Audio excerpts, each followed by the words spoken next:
What's up guys, this is your favorite fanfic YouTuber, the Fanfic Majesty, and welcome to another amazing video. You can follow me on Patreon for exclusive stories.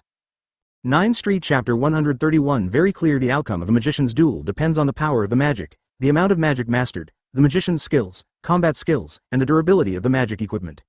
Shane and Cecilia have almost the same magic power. Although Cecilia is older than Shane and has more time to grow her magic power, Shane has the talent to awaken magic and achieves the second awakening of magic. Making the two, the magic power of the two is not much different, the magic equipment is not as good as the others, and the wands of both of them are most suitable for each other, and the difference is not obvious. In the other three aspects, Cecilia has mastered more magic and can flexibly use different types of magic to cooperate with combat. Her magic skills are also quite good, which is not comparable to Shane. In terms of combat skills, she is also higher than Shane. Going one step further, this makes Shane fall into a 0-5-3 disadvantage as long as he comes into contact with Cecilia. It is basically impossible for one person to defeat Cecilia with pure magic. This is Shane's point.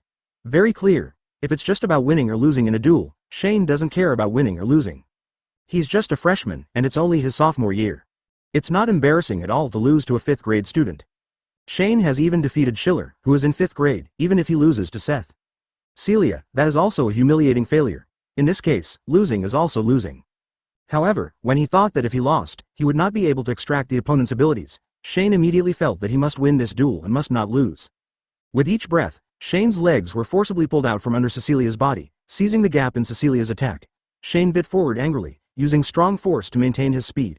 Continuously shuttle around Cecilia, approaching Cecilia invisible while attacking. Cecilia, be careful, he's getting closer. As soon as these words were spoken, the people around him immediately looked at the speaker. He was one of the two people who had been with Cecilia before. He subconsciously reminded Cecilia that now he felt that it was wrong to do so, so he shut his mouth immediately. Aldrich looked at the man, and his hand that had touched the wand on his waist dropped slightly. Jason was slightly stunned when he saw this scene. He had no doubt that if the man wanted to say anything else, Aldrich would definitely intervene. Seal his tongue, seal his throat. The person who just spoke must have had an impact on Shane. Cecilia is not a pretentious person. After hearing the interlocutor's words, he immediately distanced himself from Shane. He knew that Shane had considerable strength, and he also knew from Schiller that if he got close to him, he would probably be subdued by Shane with his bare hands. Although he was also tall and burly, Shane's strength was obviously different from ordinary people, and Cecilia didn't want to argue about whether he can compete with Gen N in terms of strength. Shane doesn't think there's anything wrong with Cecilia's choice, and considering Shane's relaxed stance, he won't pretend anything, and he would rather distance himself immediately. The distance between Lord Shane and Cecilia became as close as the sky. Flame. Shane waved his wand suddenly, and a ball of fire shot out from the wand and hit Cecilia. At the same time, Shane hid his wand behind his belt and walked towards Cecilia under the cover of a ball of fire. He reached into his pocket and took out the invisible stretch spell that Aldrich had improvised for Shane. Pocket. Cecilia looked at the fire cloud in front of her. The duel experience told him that there must be something wrong with him, so he quickly retreated and waved Ku Quan to completely disperse the oncoming fire cloud. As soon as the fire cloud dissipated, Cecilia immediately saw Shane rushing towards her. At the same time, he also saw the pocket in Shane's hand, although he didn't know what was in that pocket and whether it might be something with the ability to kill. Magic potions and the like, but as long as you don't let Shane get close to you, it's okay. Fainted to the ground. A red light erupted from the top of the wand, shining directly at Gen N. This is a bloody atrocity. It was a chain hammer. The chain was as thick as a hand, and the head of the hammer was as big as a human head. It was covered with nails, let alone a human. Even if the troll was hit, the skull would be smashed and the shock bag would be broken. Shane mobilized all his strength and looked at Cecilia standing in front of him, holding a tower shield in one hand and a meteor hammer in the other, and angrily rushed towards the opponent. Wizards dueling with shields. Shane dragged the chain hammer, feeling it getting heavier and heavier, even with the extra strength brought by the troll strength talent. Cecilia looked at Shane, took a small step back, and spoke to Shane for the first time. What's wrong with you? Are you really a troll? But Cecilia is still beside Shane, and the shackled hammer in his hand is spinning and hitting Cecilia.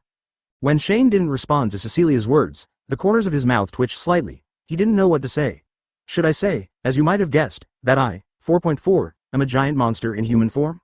What do you think the ancient magical inscriptions on the shield are for? Cecilia looked at the tower shield in front of Shane. It was a huge metal shield that almost covered the body behind Shane. The silver-white tower shield looked a bit rough, with many splicing marks on it, and you can see the ancient magic words scattered on it. Cecilia used the stun spell to hit it just now, leaving only a small crater, which did not cause much damage to the shield. Damage.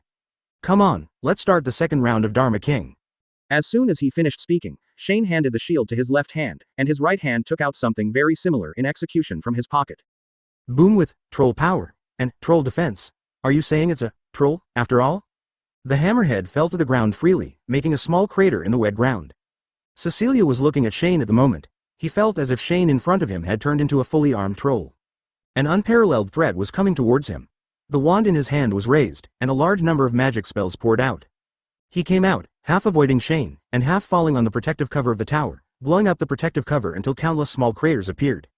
Cecilia looked at the shield, and the first thing she thought of was to use transformation to change its shape, but when Cecilia used transformation, she found that Chang'en's shield was not affected by transformation at all. Seeing the red light hit Shane, a silver light bloomed from the pocket in Shane's hand, competing with the red light, causing the red light to explode instantly with a loud bang. Ads by Bid Gear Chapter 132. Back to the ship pile. What do we do? What do we do? What kind of magic? Do disarming spells work? No, the disarming spell only works on wands, and the disarming spell will make the opponent's weapon fly into my hand. Even if the disarming spell is successful, his shield and hammer will fall into my hand, and I will be killed instead. Crushed to death. What to do? How to do? Give up the idea of winning and fight it. Indeed, Transfiguration cannot shake his shield and shackle hammer, so we use powerful magic to temporarily resist him, and when the time is right, we will find other ways to defeat him. Cecilia made a decision in a split second. He raised his wand and cast the spell the moment the iron hammer in Shane's hand fell. Thunderous explosion. Boom. With a huge explosion, the entire huge tower shield dented, flying backwards with bursts of orange flames, past Cecilia's two companions, and hit the wall behind them. However, when Cecilia knocked down the tower shield in one fell swoop, instead of showing joy, his face became serious because his explosion spell only hit the tower shield and not Shane. While wielding the hammer and hitting Cecilia, Shane weighed everything in his mind and thought of many plans for Cecilia to counterattack. Finally, when Cecilia cast the explosion spell, he gave up the tower shield and used the tower shield to attack Cecilia. Cecilia isolated herself and misled Cecilia to attack the tower shield. At the same time, Shane, already holding the hammer, crawled forward on the ground. The moment Cecilia repelled the tower shield, he raised the hammer and pointed at it. Cecilia smashed it. Cecilia was one of Bobottom's best students, and rightfully so. His reflexes were much faster than some adult wizards, and by the time he realized he'd just knocked over the tower shield, he hadn't. Before he had time to react to how Shane would attack, he cast the iron armor charm to protect himself. Armored shield. Boom. Boom. There was a blue-white halo flowing around Cecilia's body, and the giant hammerhead, which was as big as a human head, hit the blue-white halo around Cecilia's body mercilessly under the full blow of the troll Shane. Above, sending out waves of ripples, and finally attacked the armor spell that was not clear yet. The remnants of the hammer brushed against Cecilia's right hand and wand. Cecilia's body flew backwards, her right arm was at a deformed angle, her wand broke instantly under the remaining force of the hammer, and she fell to the ground. Cecilia fell to the ground, and his two companions and Schiller immediately caught up to check on Cecilia. They found that Cecilia was only injured in the arm and was unconscious. They breathed a sigh of relief. For magicians in the magic world, non-magical injuries are not a big problem as long as they are not dead or seriously injured. For ordinary people, they are considered serious bone injuries. For magicians, he said that it was just a matter of magic, and he would be cured after just 3 to 5 days of rest. At this time, Shane exhaled slowly. The battle that had just occurred was second only to the battle between him and Quirrell and the remnant soul of Voldemort. Shane felt that he had used all his strength to narrowly defeat his opponent. Of course, Barang's reward this time did not confuse Ding En. Win a duel and gain 2 random abilities from your dueling opponent. Drawing in. Extraction ends. Gain. Mental Restoration spell LVO talent. Dexterity spell, V1. But with LVO's level, this guy should have just understood its extent. Of course, it would be best if the dueling partners did not have these dirty hobbies, so that they would not have to draw out a useless skill from these hobbies like Quirrell, such as making plant specimens or something. Use thoughts to close the panel. Okay, Aldrich, please, 900, as long as it's for the young master. Shane felt as if a huge hook had been hooked into his navel, and he felt his body moving rapidly. At the same moment of being teleported, Shane seemed to hear Aldrich's angry voice and Jason's scream. This duel with Cecilia was not only because Cecilia was strong enough and had 2 opportunities to use her abilities, but also because the 2 abilities used were quite good. It can be said that in a duel with a strong enough opponent, even if some difficulties are indeed beneficial and harmless. A green light flashed before Shane's eyes.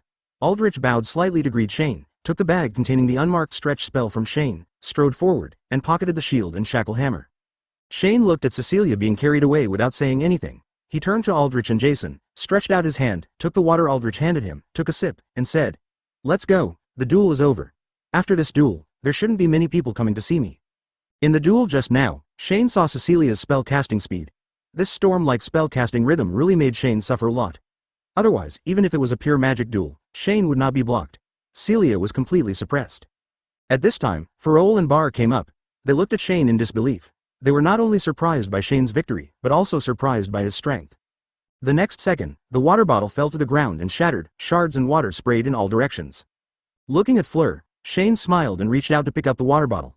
But the moment Shane's hand just touched the glass water bottle, Shane's body suddenly felt a familiar feeling. It must also be said that Shane appreciates the extraction of the second talent more. Dexterous spellcasting, rather than the magic of speech and thought. At least in Europe, people who learn this kind of magic must register with the Ministry of Magic where they live. It seems that this Cecilia is not an honest person. Embrace the heart, embrace the mind? At this time, Shane drank the last sip of water. The battle just now consumed a lot of his energy. He felt very thirsty. When he was about to ask Aldrich for another bottle of water, who had just retrieved the tower shield and hammer, Lola immediately handed the water to her hand, her face flushed slightly, and said, "Shane, I have an unopened bottle of water here, you drink." "Okay, master, but before that, let me put away the shield and hammer. I found that there were some problems with them during use. Tomorrow I will go find the elf alchemist to repair and upgrade them. I guarantee you, master, these two things will be even more handy the next time you use them." Ads by Bid Gear Chapter 133 The Curse of the Tobacco Rope. Shane quickly pulled out his wand and looked at the surrounding environment. The dimly lit house looked abandoned, and the furniture was covered with dust and cobwebs. Fleur beside Shane was getting up from the ground, obviously a little discouraged about her situation. Seeing that the green light was approaching, Shane flicked the wand in his hand, and the broken cabinet beside him instantly slid open, blocking Shane. With the sound of a cabinet exploding, Shane grabbed Fleur's arm and hid behind another cabinet nearby. Looking at Lola, who looked confused, Shane immediately whispered to her, "We were teleported here by the portkey. Someone wants to kill me. If you still have a wand on you, you'd better pull it out to protect yourself." As soon as he finished speaking, the cabinet where they were hiding suddenly exploded. Before Shane could explain anything, the wand in his hand pointed in the direction of the spell and turned to stone to fight back. Shane glanced at the space behind him and found a window there. He immediately shouted to Flora, "I'll cover, you break the window and we can escape." Ever since she was brought here, Fleur had almost been unresponsive, but at this moment, hearing Shane's scream, she finally came to her senses. She pointed her wand at the window and wanted to open it, but because of nervousness, she chose the explosion spell not only opened the window, but also blew up the walls and windows. At the same time, the residual flames of the explosion spell spread to the floor and ceiling of the house, causing the dilapidated house to completely collapse. "Let's go." Hearing Shane's voice behind her, Lola didn't wait too long and rushed towards the huge crack in the wall that she had blown open. She didn't even notice that Shane standing behind her had deliberately slowed down half a step. At the same time, a large amount of black smoke suddenly erupted from his body, shrouding Shane in it, and rushed in the other direction. Fleur ran out of the collapsed house and found herself in the forest. The collapsed house was something like a hunter's cabin, and there was no one around. After coming back to her senses, Fleur immediately turned her head and wanted to escape with Shane, but when she turned around, there was no one behind her, only the gradually crumbling wooden house, the empty and desolate forest, Shane and the black magician who wanted to kill Shane. All gone. An anxious look appeared on Flora's face, and she immediately began to search around the cabin, but found no one. Shane backquote. Shane. Fleur's screams echoed through the forest, but there was no response. At this time, Shane vaguely heard what he thought was a scream, but he didn't answer anything and continued to run forward, away from Flora. Shane decided to throw Fleur away and ran to the other side. Of course he doesn't want to drag Fleur behind him, but he also doesn't want Fleur to see his true power, because whether it's the smoke rope curse or the Imperious curse, they are magic that others can't see. Arriving at a clearing in the woods, Shane stood behind a thick tree and sat down for a while. After a while, there were footsteps behind Shane, and the person chasing Shane finally revealed his true identity. He was Marlowe, the dark mage who accepted Burrell's order. In order not to drag that girl down, you ran into the forest alone. What a gentle child. You can rest assured that as long as you are obedient, I will let you die without pain. If you are more obedient, maybe I can let that girl go. A girl with beauty and blood. Shane stood behind the tree and did not answer him. He would not rush out for a so-called head-on duel. Facing such a hungry enemy, the best way is to hide and escape first. Then work hard to kill in one hit. Shane squeezed the wand in his right hand hard, took a deep breath, and whispered a spell. Tobacco Rope and Mist. The LV5MAX level represents the pinnacle of magic spellcasting. At this level, the user has fully mastered the various modifications and powers of magic spells. He can easily cast wandless spells and silent spells, but wandless spells and silent spells are not as effective as spells. The power is necessarily weaker than wandless spells and sound spells, which is why when Shane escaped from the collapsed house just now, he could cast a silent spell, but this time he cast the spell because the magic power to read the spell was stronger. Thick black smoke flowed from Shane's wand and body as if alive, dripping down to Shane's feet and spreading like shadows to the ground around him. At first Marlowe thought it was a shadow moving with the sun, and didn't pay attention to it. But when the black smoke gradually obscured everything around him and slowly approached Marlowe, he finally felt something was wrong. What is that? At this moment, Marlowe suddenly realized that he seemed to have underestimated Fu An. But it's not his fault. When Burrow asked Marlowe to kill Shane, he simply told Marlowe that Shane was a wonderful little wizard who, although only a freshman, was very strong. If first-year magicians aren't more vulgar, what are they? In fact, an ordinary first-year wizard, no matter how good he is, cannot be as good as an adult dark mage, but Shane is not an ordinary first-year wizard.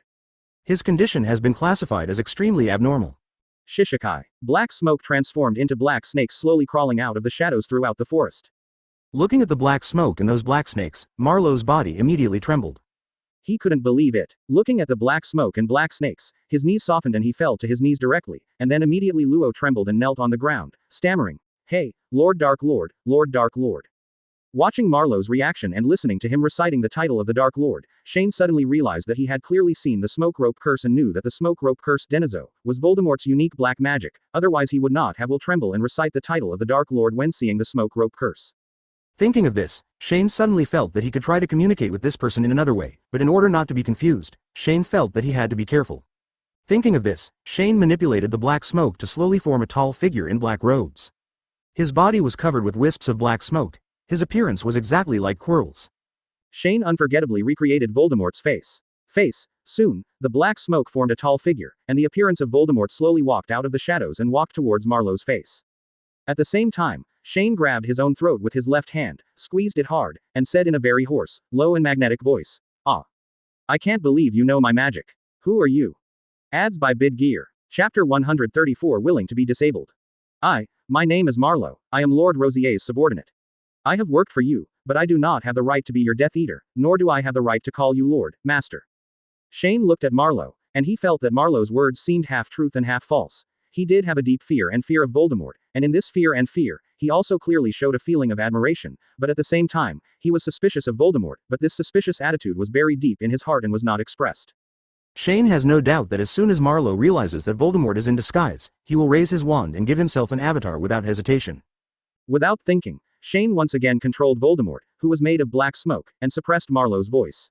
"I know you doubt me. You suspect that the great Lord Voldemort is being impersonated." After hearing these words, Marlowe's expression changed drastically. He had only seen Voldemort from a distance before, and had never had the opportunity to get close to him, let alone talk to him. However, Marlowe eventually followed the Dark Wizard's Death Eaters, and he knew a lot about Voldemort.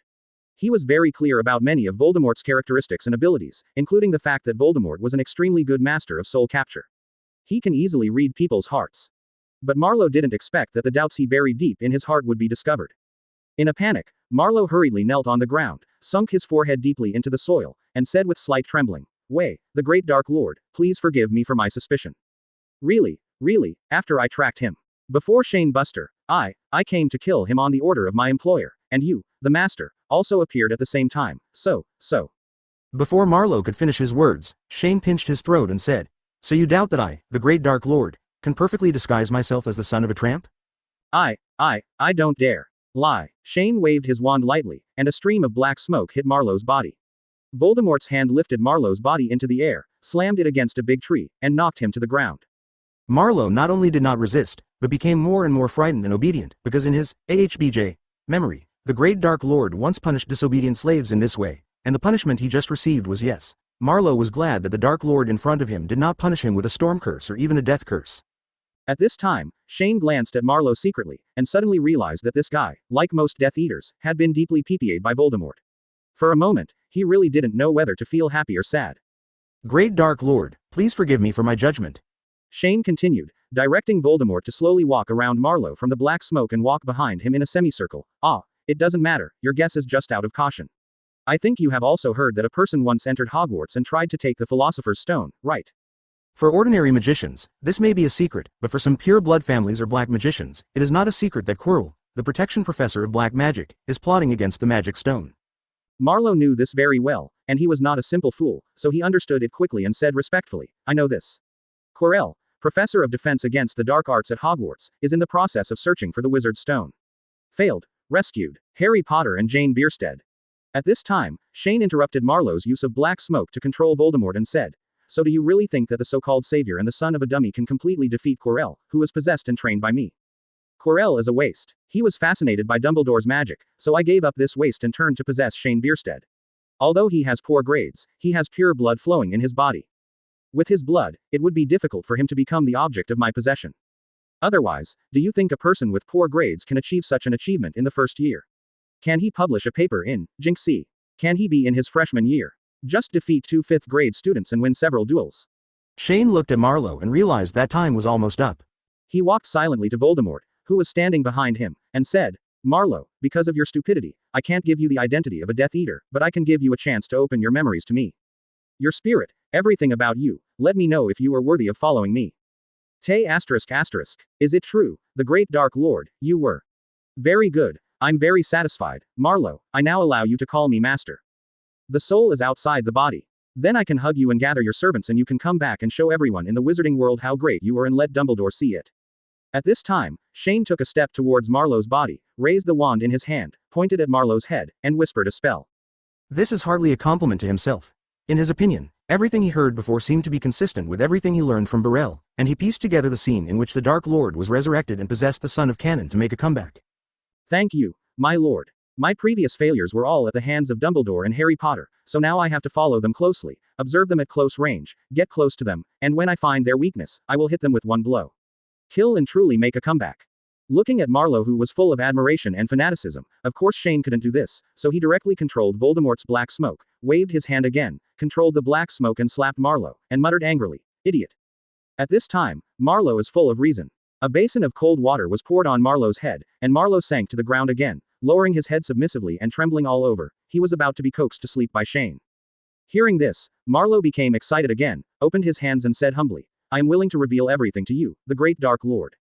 At this moment, Shane, who said these words, didn't know whether he was humiliating himself or praising himself if he continued speaking. So that's it. You are indeed the great Dark Lord, but I don't know anything about you. Ads by Bid Gear. Chapter 135 Obey without reservation. The Imperious Curse is one of the 3 unforgivable curses. It deprives the subject of the personal freedom. The moment the spell is broken, the subject will experience an unparalleled sense of happiness, and there will be a subject in his mind. The spellcaster's very trusting voice tells the subject over and over again what he should do. If the person being cursed has enough willpower and resistance, he can resist the control of the soul-stealing curse or even get rid of it. But if the possession level of the soul-stealing curse reaches an extremely high level, even if his willpower is enough, it's high and it's hard to get rid of it. In addition, there is a special situation, that is, if the caster obeys the caster wholeheartedly and opens his heart to the caster, once the Imperious Curse is cast, since he has no resistance to the control of the Imperious Curse, he will, unlike other people who have been cast, he will not show delusion or stagnation due to the resistance of his own will. He will behave infinitely close to a normal person who has not been cast, just like Marlowe now. A normal person, like Marlowe now. As long as Shane is equal to Voldemort in Marlowe's mind, he will always obey Shane's orders without reservation. Standing in front of Marlowe, the surrounding black smoke quickly poured into Shane's body, and Voldemort seemed to have returned to Shane's body. Looking at Marlowe, who was kneeling on the ground and bowing his head deeply, Shane didn't hesitate at all. He directly raised his wand and pointed it at Marlowe's head. Restore God, steal thoughts. A bit of fluorescence bloomed at the tip of his wand, and the silver light connected Shane's wand with Marlowe's head. The memories deep in Marlowe's mind appeared before Shane's eyes like a movie. Shane slowly turned the wrist of the cane, adjusting Marlowe's memory, eliminating unnecessary memories, such as the emotional ambitions of Marlowe's family. Soon Shane found the memory he wanted to see where Burrell ordered him to commit suicide. Picture. At the same time, he also saw Burrell promising Marlowe that he could rescue Shane from Boothsburden. It seemed Burrell had someone at Bowbottom. Who is this guy? Is it really him? With this idea, Shane unveiled the soul-capturing veil of Marlowe's mind. Shane's magic is currently only level 55-0. If the target's will is stronger, he can completely force Shane back without any success. Fortunately, Marlowe has already completely opening his memory to himself. Shane looked at Marlowe's memory with a rather indifferent gaze. Marlowe, return to England, remain anonymous, and secretly contact those who wish to surrender to me. They may not be strong enough, but they must be loyal enough. You will be their leader. After listening to Shane's words, Marlowe was so happy that he couldn't describe it. He lowered his head again, his forehead was already covered with dirt, and said excitedly, thank you, sir. Go on, remember, if you have to speak in front of people, be sure to use high-level tonics. If you have something to see me, just send me an anonymous email and I will wait for you in Hogsmeade. I see. Marlowe bowed, slowly backed away, gave Shane one last salute, then made a phantom-like movement and disappeared into thin air. Looking at Marlowe's leaving figure, Shane exhaled. The situation this time was unexpectedly favorable. Although Shane was confident of defeating Marlowe head-on, fighting each other might not be possible because Marlowe also had to use it. The ghost in front of him has not yet mastered the counterspell of ghosting. If Marlowe wants to leave, he cannot stop him. This will inevitably cause trouble in the future. Now, Marlowe is under a spell that has stolen Shane's soul. Until someone breaks the spell and proves that Shane is not Voldemort, Marlowe will become Shane's most loyal slave. Shane turned and walked towards the cabin where he had just been. When Shane returned to the cabin, he saw Farol looking around. Farol also saw Shane. She immediately ran to Shane and asked nervously, "Shane, where is the Dark Wizard now? Are you okay?" Hearing this, Fleur squeezed Shane's hand tighter and said, No one can guarantee that the Dark Wizard will not come back. Let's leave now and leave here as soon as possible. At least we will know where this place is and go back. We'll be safe once we get to Beauxbatons. Shane, Flora, do you really have no idea who he is and who wants to hurt you? Shane looked at the extremely vigilant Fleur, but said nothing. Of course, he would not tell Fleur that he had found out the details of the other party, so Shane immediately nodded and replied, Okay, let's get out of here quickly. I'm fine. As for the Black Mage, I wanted to escape with you before, but the house collapsed before I could get out. I had to find another direction to escape. I'm lucky. The trees here are very lush, so I can only escape. Drop him. Farol's family is very famous and influential in the wizarding world of Romantic Kingdom. Farol himself is also a very good student. Shane even came here from Hogwarts as an exchange student, and behind him is Belstead the family. This huge family has an invisible influence that is no weaker than other families in the Romantic Kingdom. If something happens to them in Beauxbatons, Beauxbatons will not be able to escape the blame. When Fleur and Shane returned to Paris and got in touch with the school, 2 professors from the school brought back burden. 0. Please give me flowers. Neither Shane nor Flora are ordinary students. Ew. Of course, Farol really didn't know, or knew very little, but Shane didn't know. Even in the carriage, Shane had managed to get in touch with Flora and asked her to help keep quiet. Instead of letting the psychic from Romance Country handle some things, Shane had to handle it himself so as not to get in the way. After walking out of the forest, Shane and Farol found themselves near a village on the outskirts of Paris. Farol used magic to summon a carriage similar to the knight's carriage of the Eagle Country to Beauxbatons. This is a carriage specially designed for people who are not good at vehicles prepared for moving phantoms and flying wizards. 0.00 Shane and Fleur looked across the table at Aurora from the Romantic Kingdom's Ministry of Magic, and shook their heads in unison, saying they didn't know who wanted to hurt them. Fleur nodded solemnly and looked around the forest, as if the Dark Wizard would run out from behind a big tree in the next second. She didn't care about anything else and hurriedly took Shane's hand and threw it to the Taguchi in the forest. The Auror of the Romantic Ministry of Magic knew that Shane and Farol were suspicious, but if people were unwilling to talk about it, there was nothing he could do. He could only make inquiries as usual, and then immediately left the Butterbottom work. Ads by Bid Gear Chapter 136 Bar. The carriage lands and opens. Bar got off the carriage. After learning that Shane and Fleur were safe and sound at school, Bar immediately packed up and left Beauxbatons, preparing to go to South Africa. Bar was born in an old pure blood family in the Romantic Kingdom. This family was originally in disrepair. Despite this, he successfully entered the school with the help of others, and even used the remaining family connections when he graduated. I got a job at the Ministry of Magic in the Romantic Kingdom, and my life was not a small one. However, the struggle between pure blood families was more cruel than the commercial struggle. Unsurprisingly, the Bar family was completely bankrupt and disintegrated. Only Bar and his crazy mother were left in the family. But even so, that night, he could only stay temporarily in the slum, 763, in the suburbs of Paris, where he met the envoy from the Buster family of Eagle Country. Bar accepted his offer almost without hesitation and was willing to obey him. The Bursts, Burrell to be exact, support Bar with a large amount of money every year. This money is not only enough for Bar to go to school, but also to hire a qualified mute nanny to take care of his mother, so he has no worries. Until a month ago, his mother passed away, leaving Bar alone. At that time, Burrell made a request to Bar for the first time. Bar agreed without hesitation, and then he had a plan, which was to get close to Professor Maupassant first and become one of the people who dealt with Shane on his behalf. Bar was usually impeccable, and Professor Maupassant admired him very much. Bar very confident to get close to Shane. Later, he did let him get close, and then Bell had a plan to pass the portkey under Marlowe's arm through Farol's arm, not only to send Shane away, but also to get Farol's attention to the portkey. The suspicion was completely incriminated, and then he only had to ask Marlowe to kill Farol together, and his suspicion could be completely cleared. Even if someone suspected him, there would be no evidence. If anyone doubts him, there is no evidence. Bar's plan was good, but he never thought that as a dark mage who monitored the mysterious people, Marlowe did not kill any of the mysterious people. Bar had no choice but to implement his plan B. Completely abandon everything in the charter, go to South Africa to stay temporarily, wait for the news to pass, and then disguise yourself and go to Eagle Country to work for Burrell. After leaving the box, Bar quickly went to the storage room to find the door key Burrell gave him. Once the key is found there, Bar can go directly to South Africa, so no one can find him. According to the address provided by Burrell, it only took Bar half an hour to find the place where the door key was stored, which was an abandoned building in a slum area. Bar used lockpicking skills to open a door on the outside of the abandoned building, and climbed to the top of the abandoned building panting. At this moment, Bar really regretted why he had to wait until the 6th year to learn how to ghost, instead of learning it in the previous year. If he had learned how to ghostly apparate a long time ago, he wouldn't be encountering so many difficulties now. When Bar reached the top 7 floors, he couldn't help but reach out and grab the wall, breathing heavily. After resting for a while, he immediately went to search, and finally found himself in a dusty room. He found a very cool, worn-out head sculpture installed in the center of the room. Bar vaguely knew that this head sculpture was used by Muggles to practice drawing, but it didn't matter what the purpose of this thing was, as long as it could go to South Africa. That's it. Bar stepped forward and touched the statue without hesitation. As soon as he touched the statue, Bar immediately felt his navel being hooked by a huge hook, and his body flew forward. At this time, a smile appeared on Bar's face. He knew that he could think that he was absolutely safe and would not be caught and interrogated by the wizards of the Ministry of Magic, and then thrown into prison, although the prison of the Ministry of Magic in Romantic Kingdom was more notorious than that of Eagle Kingdom. Azkaban was much better, but still a big deterrent for Bar.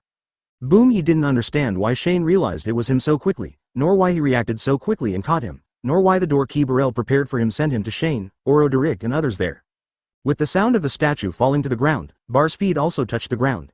He was about to turn his head to see where he was when a voice suddenly came from behind that Bar couldn't believe. Of course, if you don't understand, you just don't understand. Bar doesn't want to just surrender. This Aldrich turns out to be a powerful wizard, almost comparable to Aldrich. Mr. Bar, my young master is waiting for you inside, please come forward.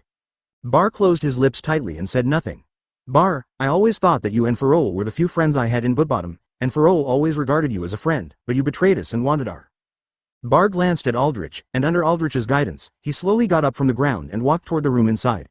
By this time, Shane was already sitting on the chair transformed by the transfiguration spell, and Jason was standing on Shane's side, beside, ready to block his way. The spell of surrender. Shane looked at Bar and sighed and said, in that case, let me go and see for myself. Memory can't fool anyone anyway, but before that, I want to have a fair duel with you, even if it's for the sake of based on our past friendship, this is the last chance I give you. Bar knew very well that this voice was made by Shane's personal butler Oroderic. Besides Shane, who else could be the young gentleman in his words? Why, please Mr. Bar, Aldrich pointed his wand at him, still wearing a soft smile on his face, but the smile that seemed very polite to Bar before now made him feel cold to the bone. By the time Bar realized this, it was too late. And this silent disarming spell. Thinking of this, Bar turned around suddenly, grabbed the wand, and was about to cast a spell on Aldrich, but before the spell could be cast, a red light instantly hit Bar, knocking him away, and his body hit the wall behind him. On the top, the wand drew an arc and fell into Aldrich's hand. Ads by Bid Gear Chapter 137. Don't get your hands dirty. Can you tell me how you forged the portkey? After listening to Bar's words, Shane smiled and said, the Burrell Strait still belongs to the Berthold family. If the real owner of the Berthold family wants to do anything, Burrell can't change anything, do you understand? Then it wasn't Lord Burrell who betrayed me, was it? Shane stared at Bar and said, yes, he did not betray you, but when the orders of the master of the Sade family conflict with each other, the orders of the master of the Bebost family will naturally replace them. Eyelids drooping slightly, Bar said with a wry smile. I see. I have no problem. If you want to duel, let's start, please give me your wand. Aldrich pointed his wand at him. Bar reached out to catch the wand thrown by Aldrich. He looked at Shane with a challenging look in his eyes, but he quickly calmed down his breathing and slowly assumed a dueling posture. Butterbottom, Bar Garcia, 07 Hogwarts, Shane Belstead. They stopped talking nonsense and went straight to the point. Bar first cast a disarming spell, and a red light burst out from him instantly, but with a wave of the wand in Shane's hand, a blue-white halo rotated in front of him, blocking Bar's disarming spell. At the same time, Cecilia's dexterity talent also came into play, greatly improving the speed and dexterity of Shane's spell casting. When she cast Iron Armor, Shane's wand drew an arc from top to bottom towards Bara. Wire. Turn them all into fossils. The most familiar petrification spell was cast, and a gray light burst out. Bar hurriedly dodged when he saw this, but the space in this house was very small, and there was not much room for dodge. The moment Bar just stood still, a ray of emerald green light followed and landed at Bar's feet. Then many spikes and vines grew out of Bar's feet, crawling upward. Quartet. The chopping spell was quite effective against spikes. This was not the first time Bar had seen spikes, so he naturally reacted quickly. However, Shane obviously did not intend to defeat his opponent with the spike spell. He raised his wand and whispered to Bala, faint. Things happened suddenly.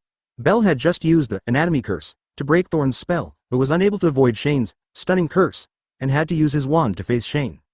Except for guns. The two red lights collided, and a trickle of red current burst out from the place where the two magics collided. In Bell's view, he is much older than Shane and his magic power should be stronger than Shane's. Such a direct confrontation with magic spells will give him the greatest chance of winning. However, when Bell and Shane have a magic confrontation, I found out that my magic power is not as strong as Shane. How can this be? The wand in Bar's hand flew outward, and his body was hit by the spell. He flew backwards, hit the wall behind him, and lost consciousness. If you win the duel, one of the duelist's abilities is randomly chosen.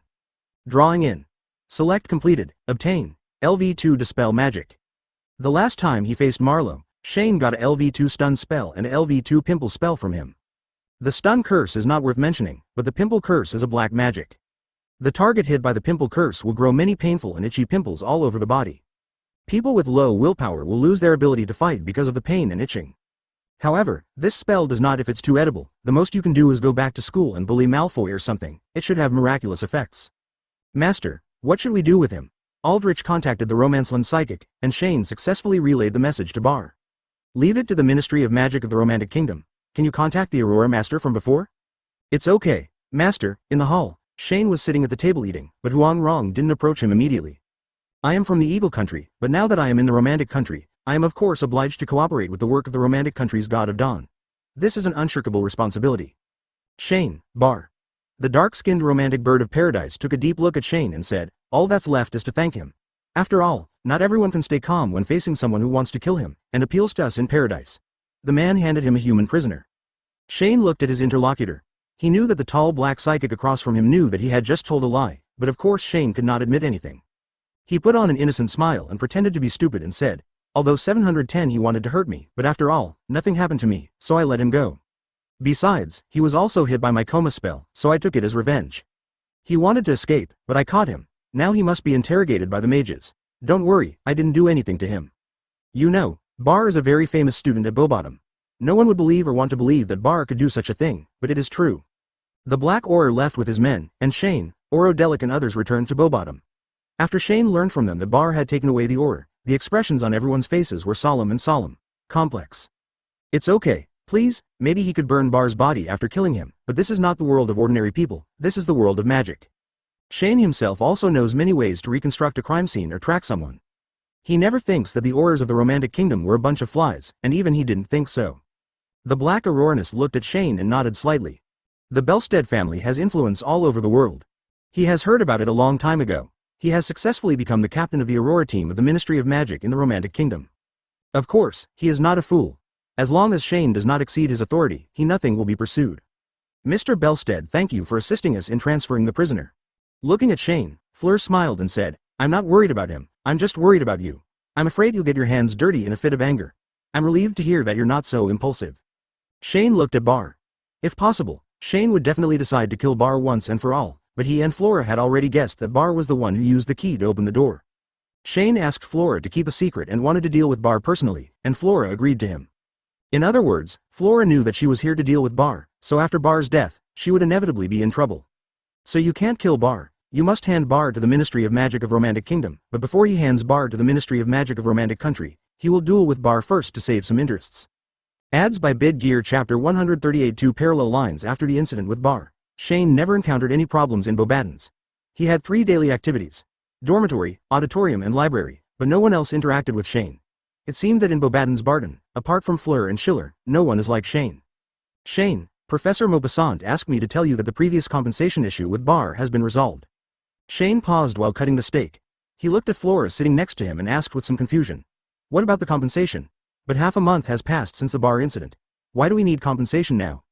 Professor Maupassant said it was because of the trial, but I heard that your Belstead family was protesting against Bowbottom, didn't you know? Putting down his knife and fork, Shane frowned slightly and said, I really don't know. After saying these words, Shane turned to Aldrich and asked, Aldrich, don't you know either? Aldrich shook his head and said, Master, I don't know about this. Since I have followed you, there are some news that you will not tell me. Aldrich nodded and told Shane that he was now just Shane's personal butler. Although he was still connected with the Belstead family, that was because Shane now also belonged to the Belstead family. If one day Shane was no longer belongs to the Belstead family, then Aldrich naturally no longer belongs to that family.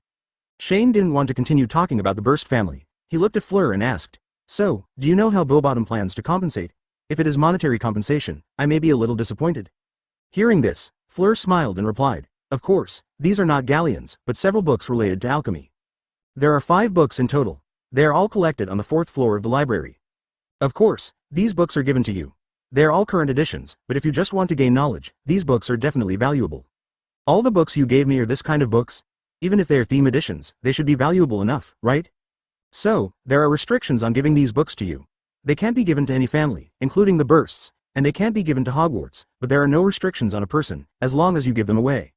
Shane's expression was a little strange. He looked at Fleur and asked, "With this restriction, will Button and Hogwarts still hold inter-school competitions?" "Speaking of the competition, I heard something from my father. It seems that someone recently proposed to resume the Triwizard Tournament. It is said that it was founded by Bowbottom, your Hogwarts and Durmstrang in Northern Europe. But it was stopped before because many contestants died in that competition, but someone has brought it up again recently. It seems that many people support it."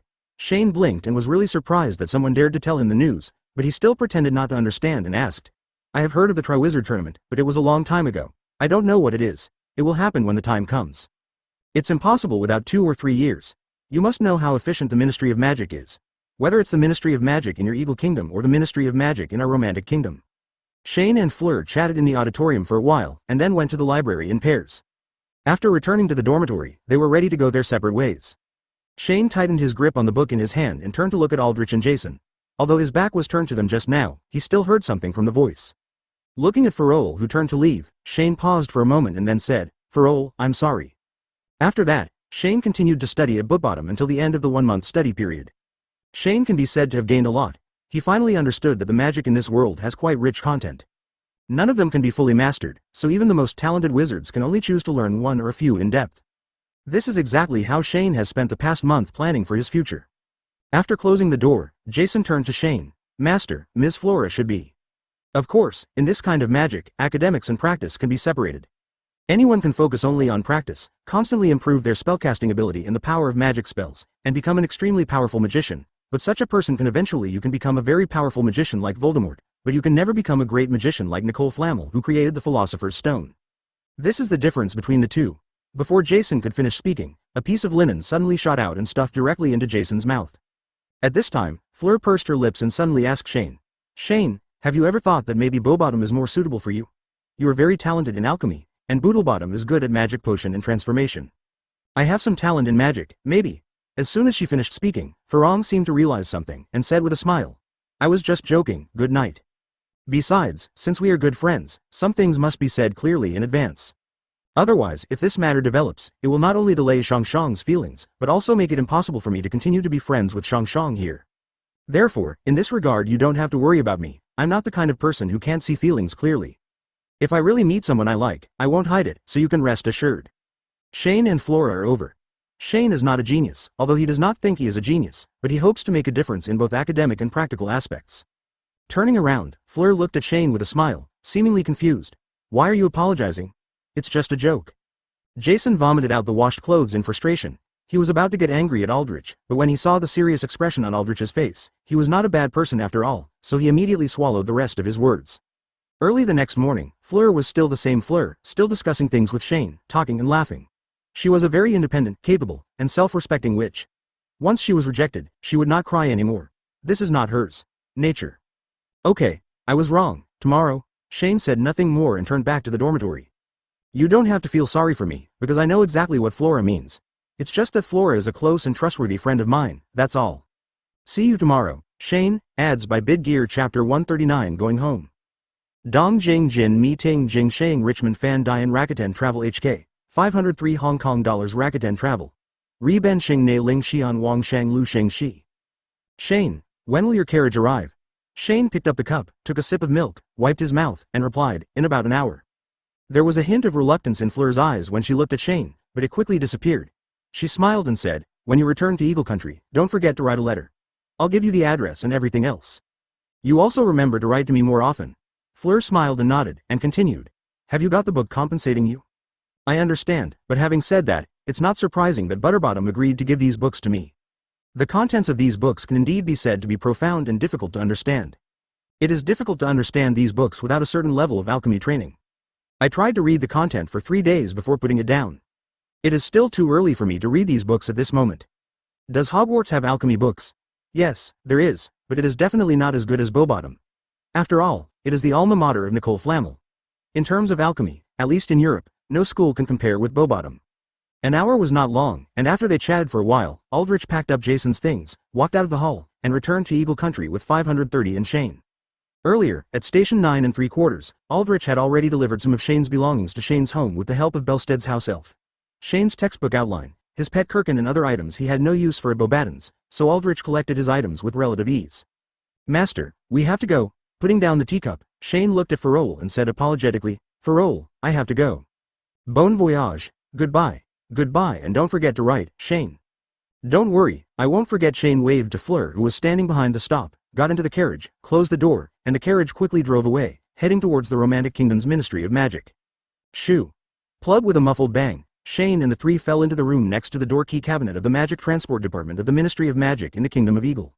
The woolen gloves with holes in the little fingers that they brought from the Ministry of Magic in the Romantic Kingdom also fell to the ground.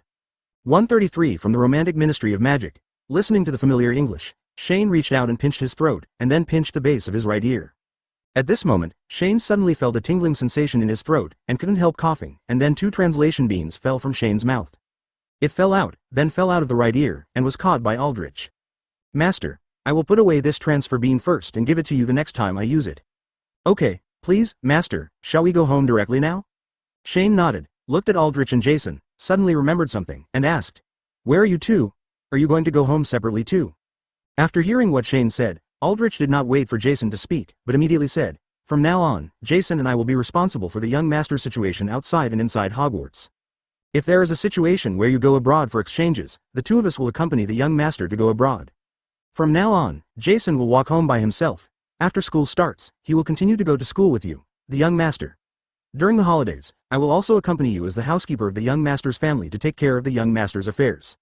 You can follow me, but I may not have a place to sleep at home. After I go back, I have to ask my parents to find a place for you to rest." After listening to Shane's words, Aldrich smiled, and then said seriously to Shane, "Master, maybe you don't know, young gentleman, your parents have moved.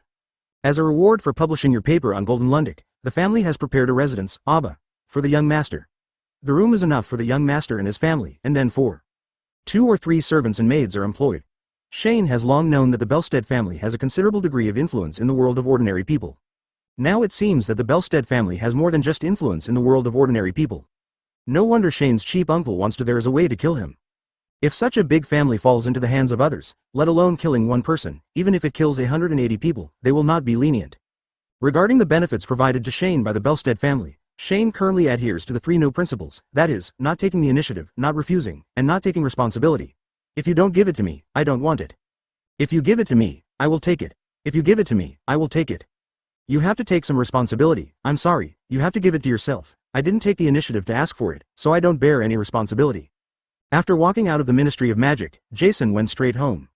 Shane followed Oro Derrick to a street in London, where the middle and upper classes lived, but not the upper class rich. Shane's home is on a street called Golden Tulip. Walking to the center of the street, Shane followed Aldrich to the 3-story house that was not too big. He looked around at the flat lawn and trees in front of the house. Shane stood in front of the door of the house and knocked gently. "Knock on the door. He's over there. Who is that?" Hearing his mother's voice coming from inside, En smiled and immediately replied without waiting for the door to open, "Mom, it's me, I'm back." Shane only had time to lower his voice when the sound of trotting footsteps came from the room. Shane heard his mother's unmistakable voice. "Oh my God, Shane, you are finally back." The door opened from the inside. Shane's elderly mother, Martha, looked at Shane as if she didn't recognize her son, and then held Shane in her arms, fearing that the Shane in front of her was fake. "Mom, has Dad gone to work?" "No, but soon." "Oh, yes, please come in, please come in. I happen to cook a lot of food today, so we can have a good meal today." Martha was about to pull Shane into the house when she suddenly saw Aldrich standing behind Shane. She was stunned for a moment, and then asked, "Shane, is that it?" "Shane, that's..." "Mom, this is the personal butler that Grandpa arranged for me. He lives in our house now. Don't worry, but Grandpa will be responsible for the salary and so on. We don't have to share it." When Martha heard this, she immediately breathed a sigh of relief, and then sincerely invited Aldrich into the house. Although she didn't know much about housework and the like, since it was the Berthold family and Gavin who made the decision, Martha felt that all she had to do was listen to her son. Ads by Bid Gear Chapter 139 Going Home Dong Jing Jin Meeting Jing Shang Richmond Fan Dian Rakuten Travel HK 503 Hong Kong dollars Rakuten Travel Ri Ben Xing Ne Ling Xian Wang Sheng Lu Xing Shi. Shane, When will your carriage arrive? Shane picked up the cup, took a sip of milk, wiped his mouth, and replied, in about an hour. There was a hint of reluctance in Fleur's eyes when she looked at Shane, but it quickly disappeared. She smiled and said, when you return to Eagle Country, don't forget to write a letter. I'll give you the address and everything else. You also remember to write to me more often. Fleur smiled and nodded, and continued. Have you got the book compensating you? I understand, but having said that, it's not surprising that Butterbottom agreed to give these books to me. The contents of these books can indeed be said to be profound and difficult to understand. It is difficult to understand these books without a certain level of alchemy training. I tried to read the content for 3 days before putting it down. It is still too early for me to read these books at this moment. Does Hogwarts have alchemy books? Yes, there is, but it is definitely not as good as Bowbottom. After all, it is the alma mater of Nicole Flamel. In terms of alchemy, at least in Europe, no school can compare with Bowbottom. An hour was not long, and after they chatted for a while, Aldrich packed up Jason's things, walked out of the hall, and returned to Eagle Country with 530 and Shane. Earlier, at Station 9 3/4, Aldrich had already delivered some of Shane's belongings to Shane's home with the help of Belstead's house elf. Shane's textbook outline, his pet Kirkin and other items he had no use for at Beauxbatons, so Aldrich collected his items with relative ease. Master, we have to go. Putting down the teacup, Shane looked at Farol and said apologetically, Farol, I have to go. Bon voyage, goodbye. Goodbye, and don't forget to write, Shane. Don't worry, I won't forget. Shane waved to Fleur, who was standing behind the stop, got into the carriage, closed the door, and the carriage quickly drove away, heading towards the Romantic Kingdom's Ministry of Magic. Shoo! Plug with a muffled bang, Shane and the three fell into the room next to the door key cabinet of the Magic Transport Department of the Ministry of Magic in the Kingdom of Eagle. The woolen gloves with holes in the little fingers that they brought from the Ministry of Magic in the Romantic Kingdom also fell to the ground. 133 from the Romantic Ministry of Magic. Listening to the familiar English, Shane reached out and pinched his throat, and then pinched the base of his right ear. At this moment, Shane suddenly felt a tingling sensation in his throat, and couldn't help coughing, and then 2 translation beans fell from Shane's mouth. It fell out, then fell out of the right ear, and was caught by Aldrich. Master, I will put away this transfer bean first and give it to you the next time I use it. Okay, please, Master, shall we go home directly now? Shane nodded, looked at Aldrich and Jason, suddenly remembered something, and asked, where are you two? Are you going to go home separately too?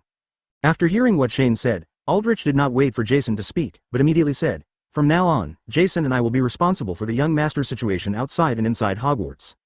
If there is a situation where you go abroad for exchanges, the two of us will accompany the young master to go abroad. From now on, Jason will walk home by himself. After school starts, he will continue to go to school with you, the young master. During the holidays, I will also accompany you as the housekeeper of the young master's family to take care of the young master's affairs.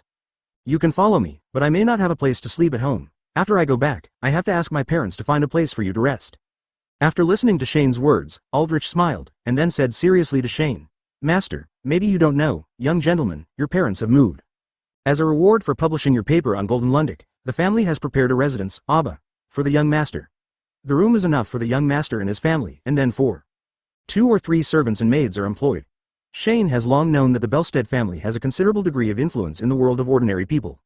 Now it seems that the Belstead family has more than just influence in the world of ordinary people.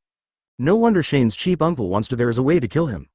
If such a big family falls into the hands of others, let alone killing one person, even if it kills 180 people, they will not be lenient. Regarding the benefits provided to Shane by the Belstead family, Shane currently adheres to the 3 no principles, that is, not taking the initiative, not refusing, and not taking responsibility. If you don't give it to me, I don't want it. If you give it to me, I will take it. If you give it to me, I will take it. You have to take some responsibility. I'm sorry, you have to give it to yourself. I didn't take the initiative to ask for it, so I don't bear any responsibility. After walking out of the Ministry of Magic, Jason went straight home. Shane followed Oro Derrick to a street in London, where the middle and upper classes lived, but not the upper class rich. Shane's home is on a street called Golden Tulip. Walking to the center of the street, Shane followed Aldrich to the 3-story house that was not too big. He looked around at the flat lawn and trees in front of the house. Shane stood in front of the door of the house and knocked gently. Knock on the door. He's over there. Who is that? Hearing his mother's voice coming from inside, N smiled and immediately replied without waiting for the door to open. Mom, it's me, I'm back. Shane only had time to lower his voice when the sound of trotting footsteps came from the room. Shane heard his mother's unmistakable voice. Oh my God, Shane, you are finally back. The door opened from the inside. Shane's elderly mother, Martha, looked at Shane as if she didn't recognize her son, and then held Shane in her arms, fearing that the Shane in front of her was fake. Mom, has Dad gone to work? No, but soon. Oh, yes, please come in, I happen to cook a lot of food today, so we can have a good meal today. Martha was about to pull Shane into the house when she suddenly saw Aldrich standing behind Shane. She was stunned for a moment, and then asked, "Shane, is that it? Shane, that's…" Quote. "Mom, this is the personal butler that Grandpa arranged for me. He lives in our house now. Don't worry, but Grandpa will be responsible for the salary and so on. We don't have to share it." When Martha heard this, she immediately breathed a sigh of relief, and then sincerely invited Aldrich into the house. Although she didn't know much about housework and the like, since it was the Berthold family and Gavin who made the decision, Martha felt that all she had to do was listen to her son. Ads by Bid Gear Chapter 140. A world where only Shane suffers. Fu Shi Hu Pan Lu Guan Hu La Yu Su Fu Shi Yin Jing Rakuten Travel HK 1,275 Hong Kong dollars Rakuten Travel. Ri Ben Xing Ne Ling Xian Wang Shang Lu Xing Shi. Shane's new house is naturally much larger than his old one. Under Martha's arrangement, Oro moved into the south-facing bedroom on the first floor. At first, Martha wanted to place Oro Delacy on the second floor, but he insisted on the first floor. Seeing Oro Delacy's persistence, Martha gave him the south-facing bedroom on the first floor that he wanted. As for Shane's bedroom, it is on the third floor. There are 2 rooms there, a bedroom and a study room. The roof is sloping and the skylight is also sloping, which is just right for Fukuro to come and go. Shane's Culkin, who is supposed to be with Snake and Fukuro, but although Culkin and Rob are not close, they are not feuding either. It is as if there is no Rob in Culkin's world, there is no Rob in his world, and there is no Culkin in his world. Seeing Shane come back, Culkin immediately climbed out of the snake's nest, made a hissing sound, crawled up Shane's legs, straddled his waist, and rested his head on Shane's shoulder, gently rubbing his cheek. "Long time no see. It seems you miss me too, Kirkin, right?" Culkin spits out the snake and touches Shane's cheek gently, as if to say he really misses Shane. When Aldrich used his wand to cast a levitating spell to move Shane's things upstairs, he saw Shane exchanging heart-to-hearts with Culkin. This was not the first time Aldrich saw Kirkin, but the last time he saw him was on platform 9 3/4. At that time, the house elves of the Berthold family were carrying luggage and Kirkin from a distance. Culkin sent him home, but Aldrich was in a hurry to find Shane, so he didn't look at him carefully.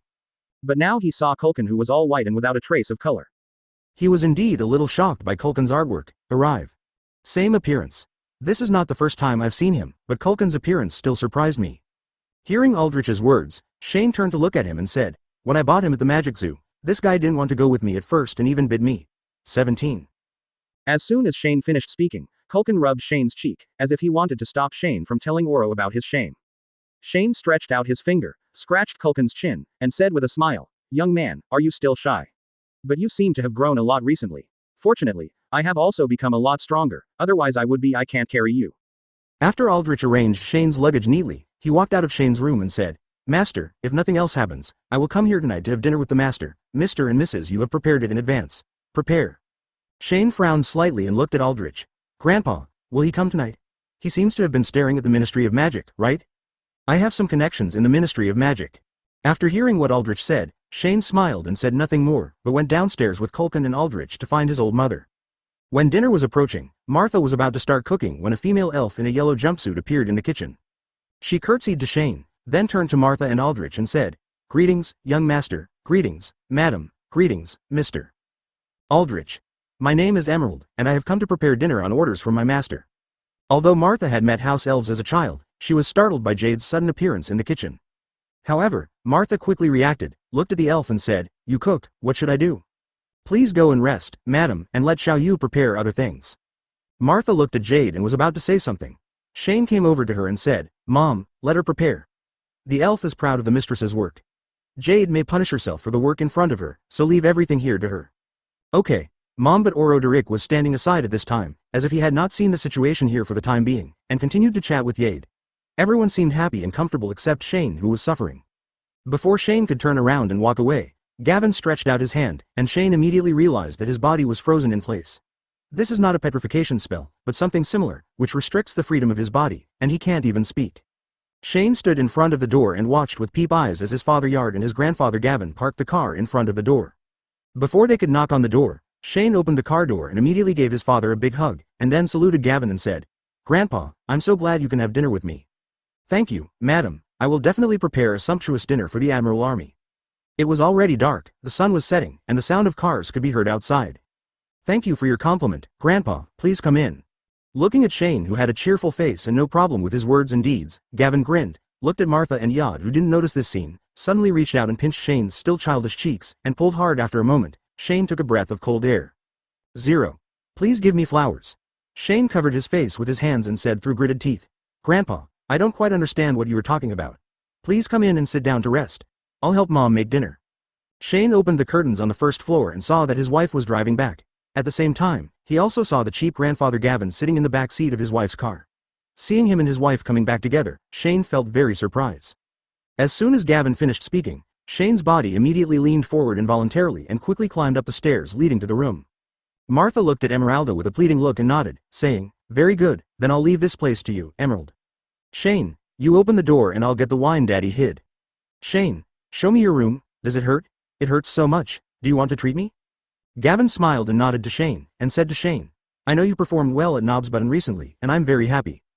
Point 0 ads by Bid Gear Chapter 141. What do you want to do? Bo Duo Zon Qianwing Guo Ji Jing Zon Ju Dian Rakuten Travel HK 502 Hong Kong dollars Rakuten Travel. Ri Ben Xing Ne Ling Xian Wang Sheng Lu Sheng Shi. Mr. Oro Derrick, Shane, of course, Gavin and Shane's behavior just now could not be hidden from Alder and Martha, but they knew very well that Gavin would not hurt Shane, so they did not react at all. Of course, they were still a little worried, so after Shane and Gavin went upstairs, Yalder suddenly asked Oro Derrick. Looking at Yod, Aldrich said, Master, please rest assured that the Master will never hurt the young Master. But now, the Master may not like the young Master's overly polite attitude, so he lost his temper and punished the young Master. But that's all. I think the Master wants to say a few words to the young Master before taking him upstairs. Very good. Although Yade dared to beat the wizard with his bare hands in order to protect his wife and children, every time he faced Gavin, he would be frightened out of his mind.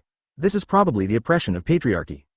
Arriving at Shane's office, Gavin snapped his fingers. Shane's body immediately found freedom, roared, and said helplessly, What do you want to do? I just don't want to see your hypocritical look. Every time I see it, I can't help but pinch your face and tidy it up. Tisk, tisk. Sitting back on the office chair, Shane rubbed his face and simply fell silent. Gavin took a step back, leaned on Shane's desk, and turned to him. Tell me what happened in Bobaddon's. Where is the dark wizard who went to kill you? I don't know either. When I was fighting with a friend from Budbottom, I accidentally knocked down a house there. During the commotion, we ran away separately. Then the dark wizard chased me for a while and disappeared. Probably lost in the woods. In addition, if you really want to know the whereabouts of this dark mage, I think it would be more appropriate for you to ask your second son Burrell. After all, he sent this dark mage, right? Gavin raised his eyebrows slightly and turned to Shane with a sneer. How do you know that the dark wizard was sent by Burrell? The dark wizard can't possibly tell you, right? There was a man working with a dark mage in Bobottom. When I arrested him, the man admitted that he was the dark mage sent by Burrell. Oh, I got it. This little animal is quite cunning and won't trap him. Dude, are you stuck? Wait until I get Alzheimer's before you try. Grandfather and grandson looked at each other and smiled, creating a scene of nuclear friendship. By the way, I forgot to mention that in the notes I gave you, some of the magic is not that gorgeous. You must be careful when using it, and it is best not to let others see it. Although some of these spells look like aging and heart failure, it is not easy to find a person who has died from a spell, but there are some people in this world who cannot fool people. They may have discovered clues. Maybe this time they can't catch you, but they will definitely find your flaw next time. Shane looked at Gavin. He knew very well that his cheap grandfather had reminded him of the Tarquin curse, and it did not surprise Shane that his cheap grandfather might know about it. You should know that he found this in Gavin's notebook. Curse. There is no doubt that Gavin knew and used this curse, and of course he also knew what it would look like on whom the curse fell. As for the fact that a Slytherin student died of heart failure, it is both small and large. It is reasonable for Gavin to find out about this matter. He only needs to know the cause of Tarquin's death and a little more.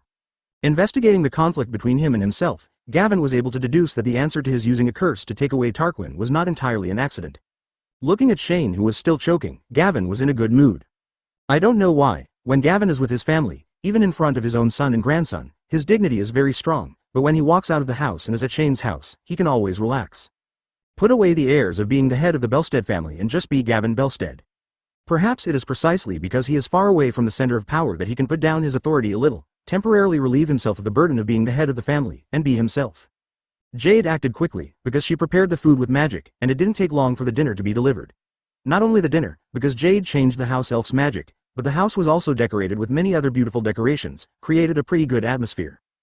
Shane and Gavin went downstairs and sat at the dining table at Martha's call, while Aldrich and Jade stood between the kitchen and the dining room, waiting for Shane and the others to call at any time. Martha and Yod tried to persuade Aldrich to sit down and have dinner with them, but Aldrich refused them. He was a professional personal butler and would naturally not do anything unprofessional. Everyone enjoyed the dinner.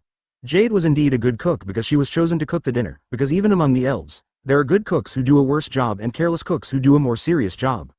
While eating, Shane suddenly thought that there will be another house elf named Dobby in Hogwarts next year. Of course, Dobby is an anomaly among house elves, but Shane still has feelings for this freedom-loving house elf. He has a soft spot, or in other words, he has full respect for anyone who dares to resist fate. The dinner was sumptuous and I enjoyed it very much, Martha. Hearing Gavin's sudden compliment, Martha was a little stunned and replied humbly. Well, that's all thanks to jade. In fact, the whole dish is made of jade. I just helped from the side. Speaking of Emeralda. This time I will not take Emeralda with me after I leave. She will now become an elf in your home. This is a gift from me to you. Father, we don't need. Before Yod could finish what he said, Gavin suddenly interrupted him. Everyone. Jade will stay here from now on. From now on, she will only obey your orders. She will worry about whatever tasks I assign to her. When Gavin said the second half of the sentence, he looked at Shane. Shane saw the look in Gavin's eyes and immediately realized that he wanted to tell him. Shane squinted at him and said to Gavin, Thank you, Grandpa, let's take the jade. Ads by Bid Gear. Chapter 142 Heart-to-Heart Conversation, Friendship and Harmony. Shane, are you sure you don't want us to come with you? No, you go to the movie and Aldrich just sends me out. Very well, let's go, please, Aldrich. This is what I have to do because people. Standing at the door of his home, Shane waved to his parents who were pulling away in a two-way car, then looked at Aldrich and said, Okay, let's go to Diagon Alley. There are a lot of books there this year, buy the books and go home as soon as possible. Most of the books on this year's book list are written by this man named Godwall Lockhart. Shane thinks that the reason why he agreed to come to Hogwarts to be a professor may be because his books have not been selling well recently. He wanted to use this to improve his performance. Of course, from a personal point of view, Shane is very happy to invite this Luo Shin to teach at Hogwarts, because he is likely to be cast with a full level Forgetting Curse, and he is a relatively weak person, so this is his best goal, but he still has to think about how to do it for a long time. Shane came to Diagon Alley very early. He got the book list in the morning, and came to Diagon Alley with Aldrich in the afternoon. Diagon Alley was not crowded at this time, so Shane did not delay shopping.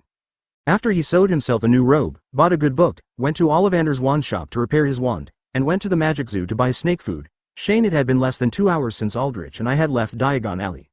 There are still surprisingly few people, because we came early, Master.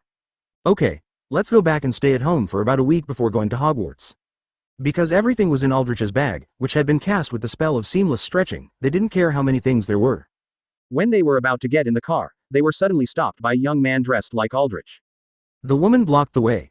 At this moment, Aldrich stopped in front of Shane, touching the wand with his right hand uncertainly. As long as the other party made a move, Aldrich would immediately grab the wand and attack. Dessa. Why are you here? I'm here to invite Mr. Shane to meet my master. Owner? Upon hearing this name, Shane immediately knew that the interlocutor was someone's personal butler, just like Oroderic, so naturally it was not difficult to guess who the interlocutor belonged to. I'm sorry, I don't have time to see him. I have to go home and study. Seeing Shane preparing to leave, a personal butler named Dessa immediately stopped in front of Shane and said, The master is at the leaky cauldron next door. You don't have to worry about what the master will do to you.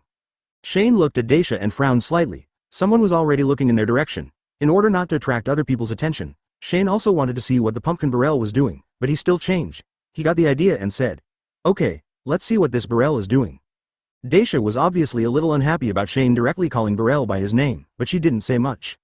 She turned around and made a gesture of invitation, leading Shane and Aldrich into the leaky cauldron and attracted some people present.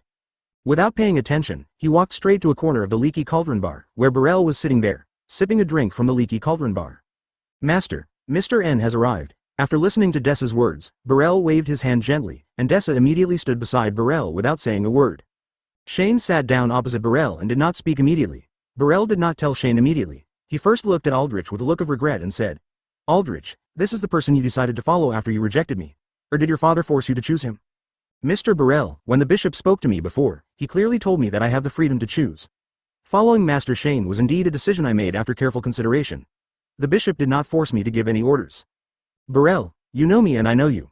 We all know what you have done before, and you must also understand our future relationship. In this case, there is no need to talk about these things anymore. Since you are here, if you come to me, you must have something to say. Let's say it now. I don't want to continue sitting at the same table with you. I'm afraid that just like my father did last time, I'll push you to the ground and give you an explosive meal. Whipping, that would be undignified, wouldn't it?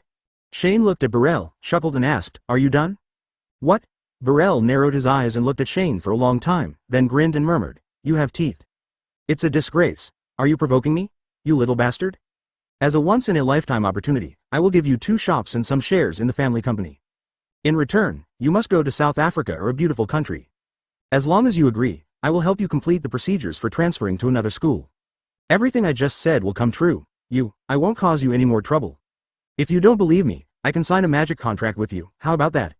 It's true. Grandpa never seems to have taught you what moral purity is. Burrell looked at Shane, who was walking towards the exit, and finally realized his choice. His expression turned completely ferocious. Burrell looked at Shane's back and said in a deep voice, "You don't know what you are rejecting, and you don't know either. What will happen to you?"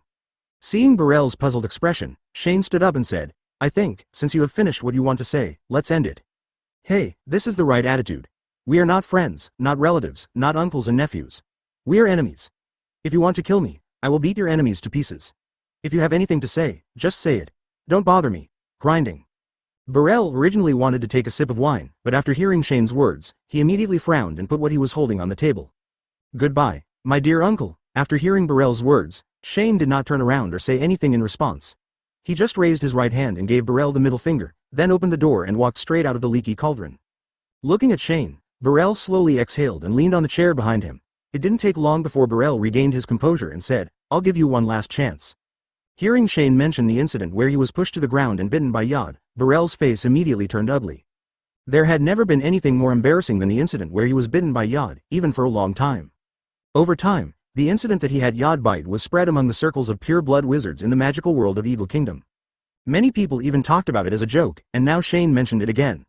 Burrell almost lost his mind. It was obvious that Burrell felt very sorry that Aldrich chose Shane, but to Shane, it didn't matter. He yawned and said to Burrell bluntly, "What's wrong with you? Let's hurry up." "Well, I think your feelings for me are the same as my feelings for you, and looking at each other for even 1 second will make you sick. I guess my brother never taught you manners." Ads by Big Gear. Chapter 143, the beginning of the second school year. September 1st, King's Cross Station, platforms 9 3/4. Shane hugged his parents goodbye, and then said to Aldrich, "Aldrich, I want to leave this family to you temporarily. Please don't worry, young master, I will take care of the house." Looking at Aldrich, Shane knew clearly that the so-called care was to ensure the safety of his parents. Although as long as Gavin was still there, the possibility of Burrell shooting his parents was slim, but people are sometimes irrational. Naturally, it is better to make more preparations. After Shane waved goodbye to his father and mother, he leaned the car against the pillar and drove towards platform 9 3/4 to see the familiar Hogwarts Express. "Shane, you're finally here." Shane turned to look at Blaze, who was waving to him, pushed open the carriage, walked quickly to the front of the carriage, and with the help of Blaze moved the luggage to the compartment where the luggage was stored, and an employee put it away. Shane and Blaze then he walked and talked, looking for an empty car back and forth on the train. "Shane, what did you do during your vacation? I asked you to come to my house to play, but you didn't come." Shane ignored Bryce's angry expression and explained to him, "As soon as I got off the train, I went to Bobaden, a romantic country. I stayed there for a month. After I came back, I reunited with my parents briefly.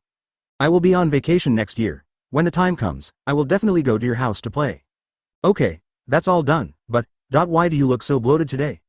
Sitting in the selected unmanned carriage, Shane looked at Blaze and said with a smile, "You forgot, Culkin likes to study me." "Is that curry chicken? Why didn't I feel so bloated when he got into your clothes last year?" As soon as Zhao Feng finished speaking, Culkin, who was bigger than last year, poked his head out of Shane's collar. His head touched Zhao Feng's outstretched hand, as if they were giving a high five. This was Culkin, and Zhao Feng greeted each other. Last year, Shane asked Zhao Feng to help greet Culkin for a while. In addition, Zhao Feng and Shane were inseparable on weekdays. Gradually, Culkin became very familiar with Zhao Feng. "Oh, here?" Bright turned his head and saw Jason standing at the door. He was stunned for a moment, and then asked with some vigilance, "Jason, what are you doing here?" Jason looked at Shane, who was sitting in the window seat inside, and then at Blaze, and then said, "I'm here to see my young master." Jansen walked up to Shane and said to him, "Master, I'm here. Please sit down." Shane turned his head to Jason, who thought for a while and then said, "You can just call me by my name in Hogwarts from now on." "Master, don't be like this, I don't care what others think. Everyone, call me by my name in Hogwarts from now on, otherwise don't even think about coming near me." Jason looked at Shane, his lips pursed slightly. He wanted to say something, but couldn't. In the end, he just nodded lightly and said, "I understand." Reaching out and patting Jason's shoulder, Shane didn't say anything. He just reached out and pulled Culkin out of his clothes, and casually threw him on the table in the carriage to bask in the sun. He said to the curious Blaze, "Jason will be with me from now on, you don't have to be hostile to him, just treat him as a friend. Whether we want to be friends or not, I'll decide when the time comes. If I think there's nothing wrong with him, then of course we'll be friends." Shane laughed loudly, raised his foot and kicked Bryce, and then asked, "Okay, let's not talk about this anymore. Where is your girlfriend? Why didn't I see you with her? When he mentioned his girlfriend, Brace immediately became excited. He looked at Shane and said seriously, she and I get along very well. We have already agreed that we will go to the library to study together after school starts. I will no longer join in the fun this year. I want to study with my girlfriend and study hard together. Shane looked at Blaze in surprise and said, what's wrong with your daughter? Doesn't she like studying as much as you used to? At this point, Bryce coughed slightly and said with a hint of embarrassment, what's wrong? My current girlfriend is the one I started dating during the holidays. We wrote letters and talked about life. I think she is mine. Love. So this is your other girlfriend, where are your former classmates? We broke up, Blaze said simply. What's it this time? She asked me to plead with my mother during the holidays and give them some discounts for their business, but I never interfere in family affairs. I told her that this is not something that we children who are still in school can interfere. She and I finally had a quarrel, and she said that she just wanted to see my attitude. If I didn't help her, she would have no status in my family after she got married, and so on. I tried to persuade her for a while, but she just refused to give up. Then she said that she would break up if I didn't agree. As soon as I heard this, I immediately felt that I couldn't let go of such a good thing, so I agreed to her. In short, I broke up like this. After hearing what Bryce said, Shane sneered. Bryce's girlfriend, no, her ex-girlfriend, is really a bit arrogant, and that Bryce guy is really a despicable person. These two guys had better break up, otherwise staying together will mean tormenting each other. Bryce, your current girlfriend, what major is she studying? From what you say, she looks a bit like Ravenclaw. Bryce smiled and said, she is from the Ravenclaw family. She has just entered the 3rd grade and is 1 year older than me. Another female student? It's better to be a schoolgirl. Just when Shane was chatting with Brace, and Jason was secretly branding Brace as a despicable villain in his heart, the door of their box was pushed open, and Andy, who hadn't seen him for a long time, walked in from the outside. Sitting next to Blaze, he said hello to Blaze and Jason, then looked at Shane and said, Shane, it's been a long time since I last saw you. Have you thought about what I asked you when you were on vacation? Among all the students in the school, apart from Brace, Andy is the one who writes letters to Shane the most diligently. Of course, Brace does it all for chatting and deepening the relationship, while Andy does it to convince Shane to cooperate with him. After a year of getting along with each other, Andy naturally saw the true level of Shane's potion. In addition, even if he did not meet him, the Golden Crucible, at the end of the semester said everything, so throughout the holiday, Andy kept writing to Shane, trying to persuade him to deepen the cooperative relationship with him. Ads by Bid Gear Chapter 144. Not as good as you think. Andy, I'm not as good at potions as you think. Do you think I should trust someone whose article was published in the Golden Crucible? Wait, I have a lot of things to do now. I will definitely help you when I am not so busy. Seeing Shane's resolute attitude, Andy had no choice but to keep his mouth shut and wait for Shane to relent and convince him. In fact, Shane now provides a lot of magic potions to Andy, but at this stage, most of the magic potions he gets from Shane are mental recovery potions. Although these things sell well, their value is really not high. Dee wants to continue running high-end businesses, but those rich people whose children do not need this kind of mental recovery potion still want to continue running high-end businesses. Andy wants to continue running a high-end business. Children in rich families lack this special mental recovery potion. With nothing to do, Andy chatted with Shane and other people in the carriage. The carriage door was open, and Samuel stood outside. He nodded to the people in the box and looked at Shane and said, Shane, come with me. Others are waiting for you. Shane knew that the people Samuel was talking about were from the Slytherin Brotherhood preparatory group. It seems they are going to attend a meeting before going to 510 Hogwarts. Blaze, Jason, Andy, wait here, I'll be right back. Young, Shane, do you want me to accompany you? Shane shook his head and said to Jason, no, this is the Hogwarts Express, nothing will happen. Jason nodded and sat down in his seat, and took Samuel out of the box and went straight to the box in front of the Hogwarts Express. Most of the carriages at the front of the Hogwarts Express belong to the head boys and heads of houses. They are the few students at Hogwarts who can enjoy privileges. The reserve organization of the Slytherin Brotherhood has specially set aside a box for the deans of each house as a place for their meetings. Samuel entered the box with Shane. Many people saw them and noticed them along the way, including the room chiefs who also saw Samuel and Shane enter the Slytherin room. The preparatory organization of the Letling Brotherhood, now seeing Shane entering the box, those sensitive people have already thought of something. Shane looked at the people in the car. The female student council president, the 7th grade male monitor, and the blonde 7th grade student he had seen before had graduated and were no longer here, but there were still a few people in the car.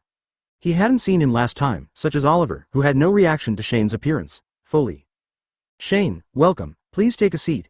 Irina said that it was obvious that after she and Samuel were transferred to the 6th grade, their status in the reserve organization had greatly improved. Of course, this was also because the 7th graders with the highest status had graduated. Currently, 2 members from last year's 6th grade and this year's 7th grade, as well as the current 2 captains of Slytherin's 7th grade, Oliver Fury and Dovelia Shafiq, have the most say in this organization. Fuli and the female leader Dovelia Shafiq, Just by hearing her last name, you know that she is a member of the Shafiq family of the 182 sexual blood family. Shane looked at Oliver and Dovelia sitting on both sides of the table. Last year, he already knew that the relationship between Oliver and Dovelia, the two current 7th grade class presidents, was not good. Shane even heard that they had dueled in private because of certain things, but the outcome of the duel was not known to outsiders. But some people speculated that Dovelia must have won, because it could be seen from that special duel. Oliver behaves reasonably normally, but generally maintains a non-obtrusive demeanor. Irina coughed slightly and said, "You are all here, let me make a long story short. The 3 senior students who graduated last year have transferred schools and officially joined the Slytherin Brotherhood. Thanks to Shane's paperwork, helped Slytherin win the honor of becoming champion for the 7th time in a row. We all know it already, and I don't think there is any need to emphasize it again. Besides, although his paper is important, the honor of winning 7 consecutive championships is largely due to the efforts of all the young wizards in Slytherin. This is to obliterate it won't work." Irina looked at Oliver with a smile on her face. Oliver is right, the 7 consecutive championships are the result of everyone's hard work, that's for sure, but as Oliver said, without Shane's paper, the 7 consecutive championships would not be the same. It is inevitable that the crown will be lost unfairly, and I think Shane's efforts and contributions should not be written off, right?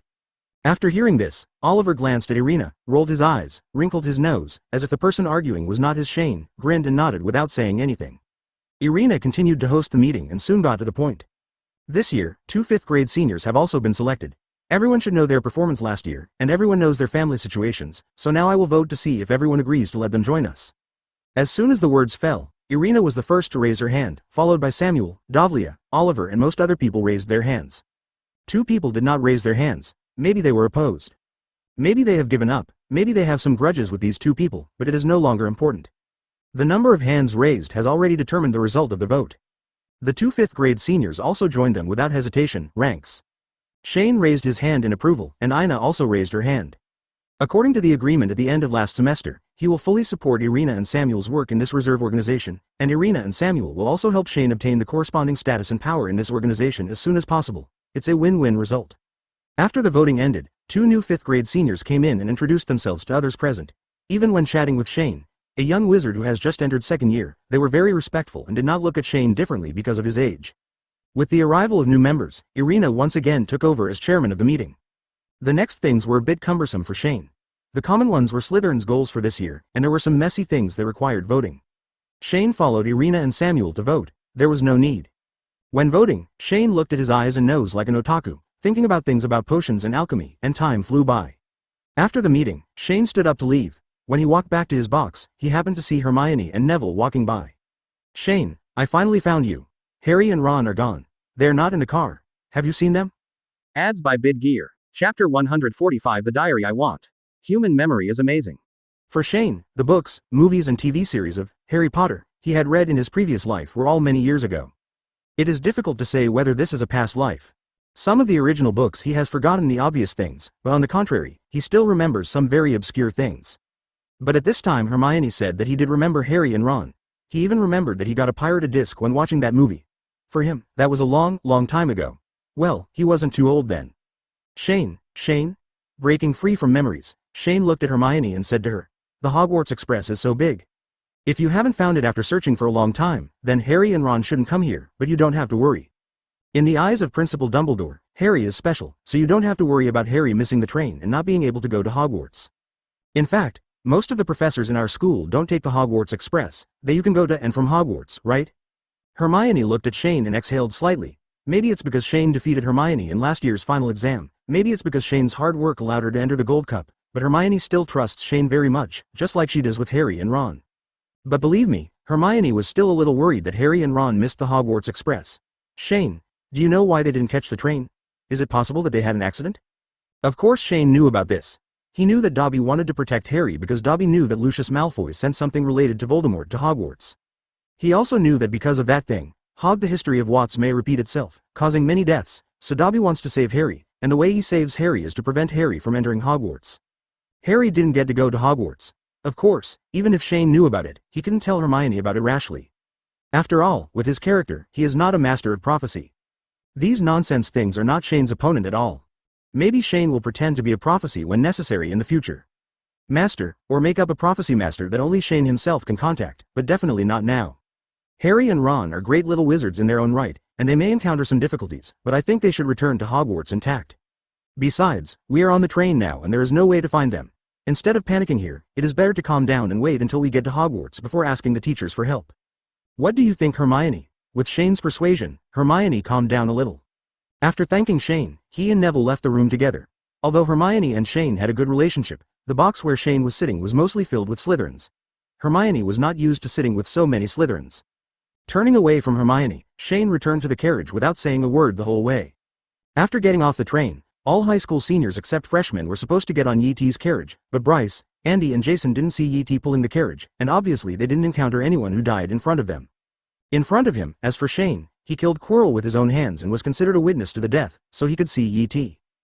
The luggage was delivered to the dormitory by the house elves of Hogwarts, and a group of young wizards lined up to take a carriage from Hogsmeade Station to Hogwarts.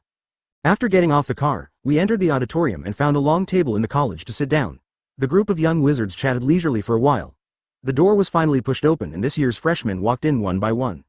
Looking at the little wizards entering the door, Andy whispered to Shane.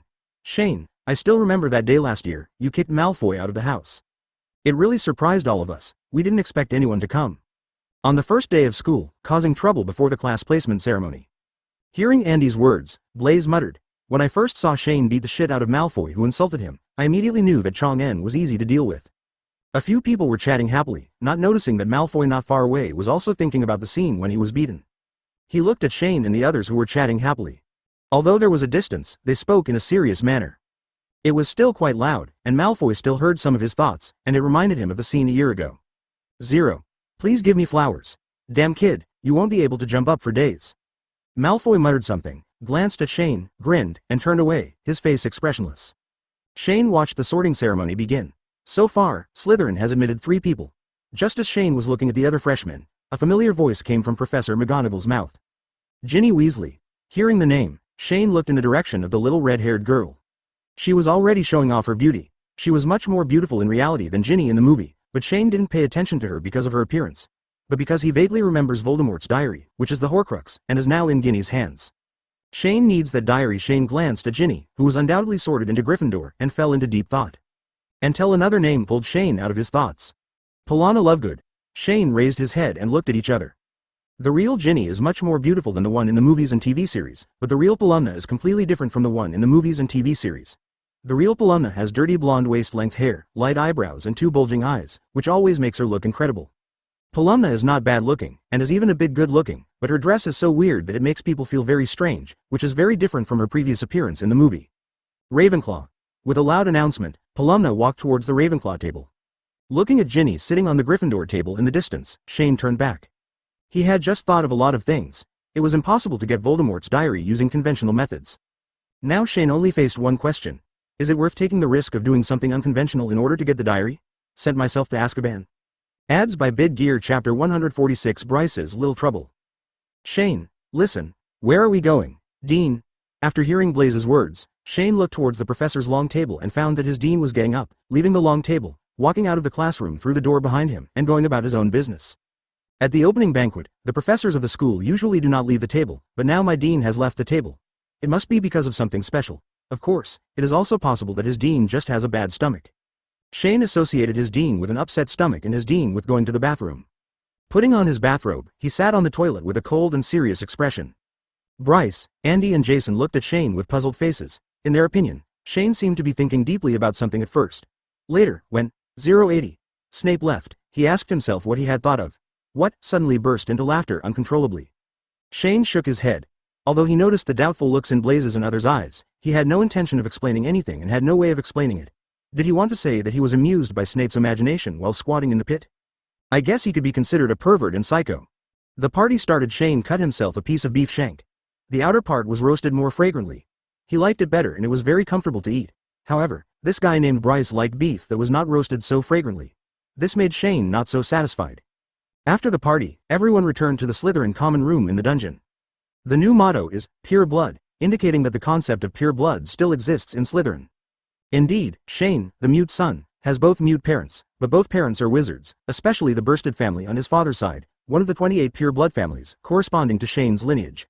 It can be considered a pure blood, otherwise, no matter how much he does, he will not be admitted to the reserve organization of the Slytherin Brotherhood. You must know that in that reserve organization, at least half of them are pure blood. Back in the room, Shane saw at a glance that Culkin crawled out of the snake's nest, which had been replaced by a larger snake's nest. Shane doesn't take Culkin with him as much since he got older. When Culkin was little, as long as he hid in his own clothes, others wouldn't pay much attention to him. But now that Culkin is older, hiding in his own clothes is too obvious, so Shane no longer takes him. Culkin was very unhappy about this and lost his temper for 2 days. Culkin was very dissatisfied with this and lost his temper for 2 days. After calling the house elves from Hogwarts to get him something to drink, Shane was sitting at his desk and about to read when he suddenly heard a knock on the door. Standing up and opening the door, Blaze immediately walked in and asked slightly excitedly, "Shane, do you know what happened to the Savior and his followers?" Of course Shane knew, but he still shook his head with a puzzled look on his face. "I don't know what happened to Harry and the others. I heard that they missed the Hogwarts Express. One of the followers of the Savior stole their family's Muggle car and flew to Hogwarts. As a result, they were seen by Muggles outside. It is said that the Savior and his followers, those who did this, will be fired." Shane shook his head with a smile and said to Brace, "Brace, why do you hate them so much?" "Because they are Gryffindor, because they almost ruined our 7th consecutive championship last year." Slytherin and Gryffindor had a lot of grievances, and most of the students in the two houses looked at each other. Shane had no intention of changing his mind. He looked at Blaze and said, "It's possible that Harry and Ron will be expelled. There is very little sex, not to mention they're all young. Based on what they did last year, unless it is an irreparable mistake, the principal and professors will not decide to expel him. The principal and professors will not decide to expel him. That's too bad." Although regret was written on his lips, there was no particularly regretful expression on Blaze's face. He sat on Shane's bed and chatted with Shane for a while. Shane found that something was wrong with Blaze. It's not too early now, and Blaze himself has nothing to do. If it had been before, he would have gone back to his room long ago. As a result, he kept nagging about those messy things today and just couldn't bear to leave.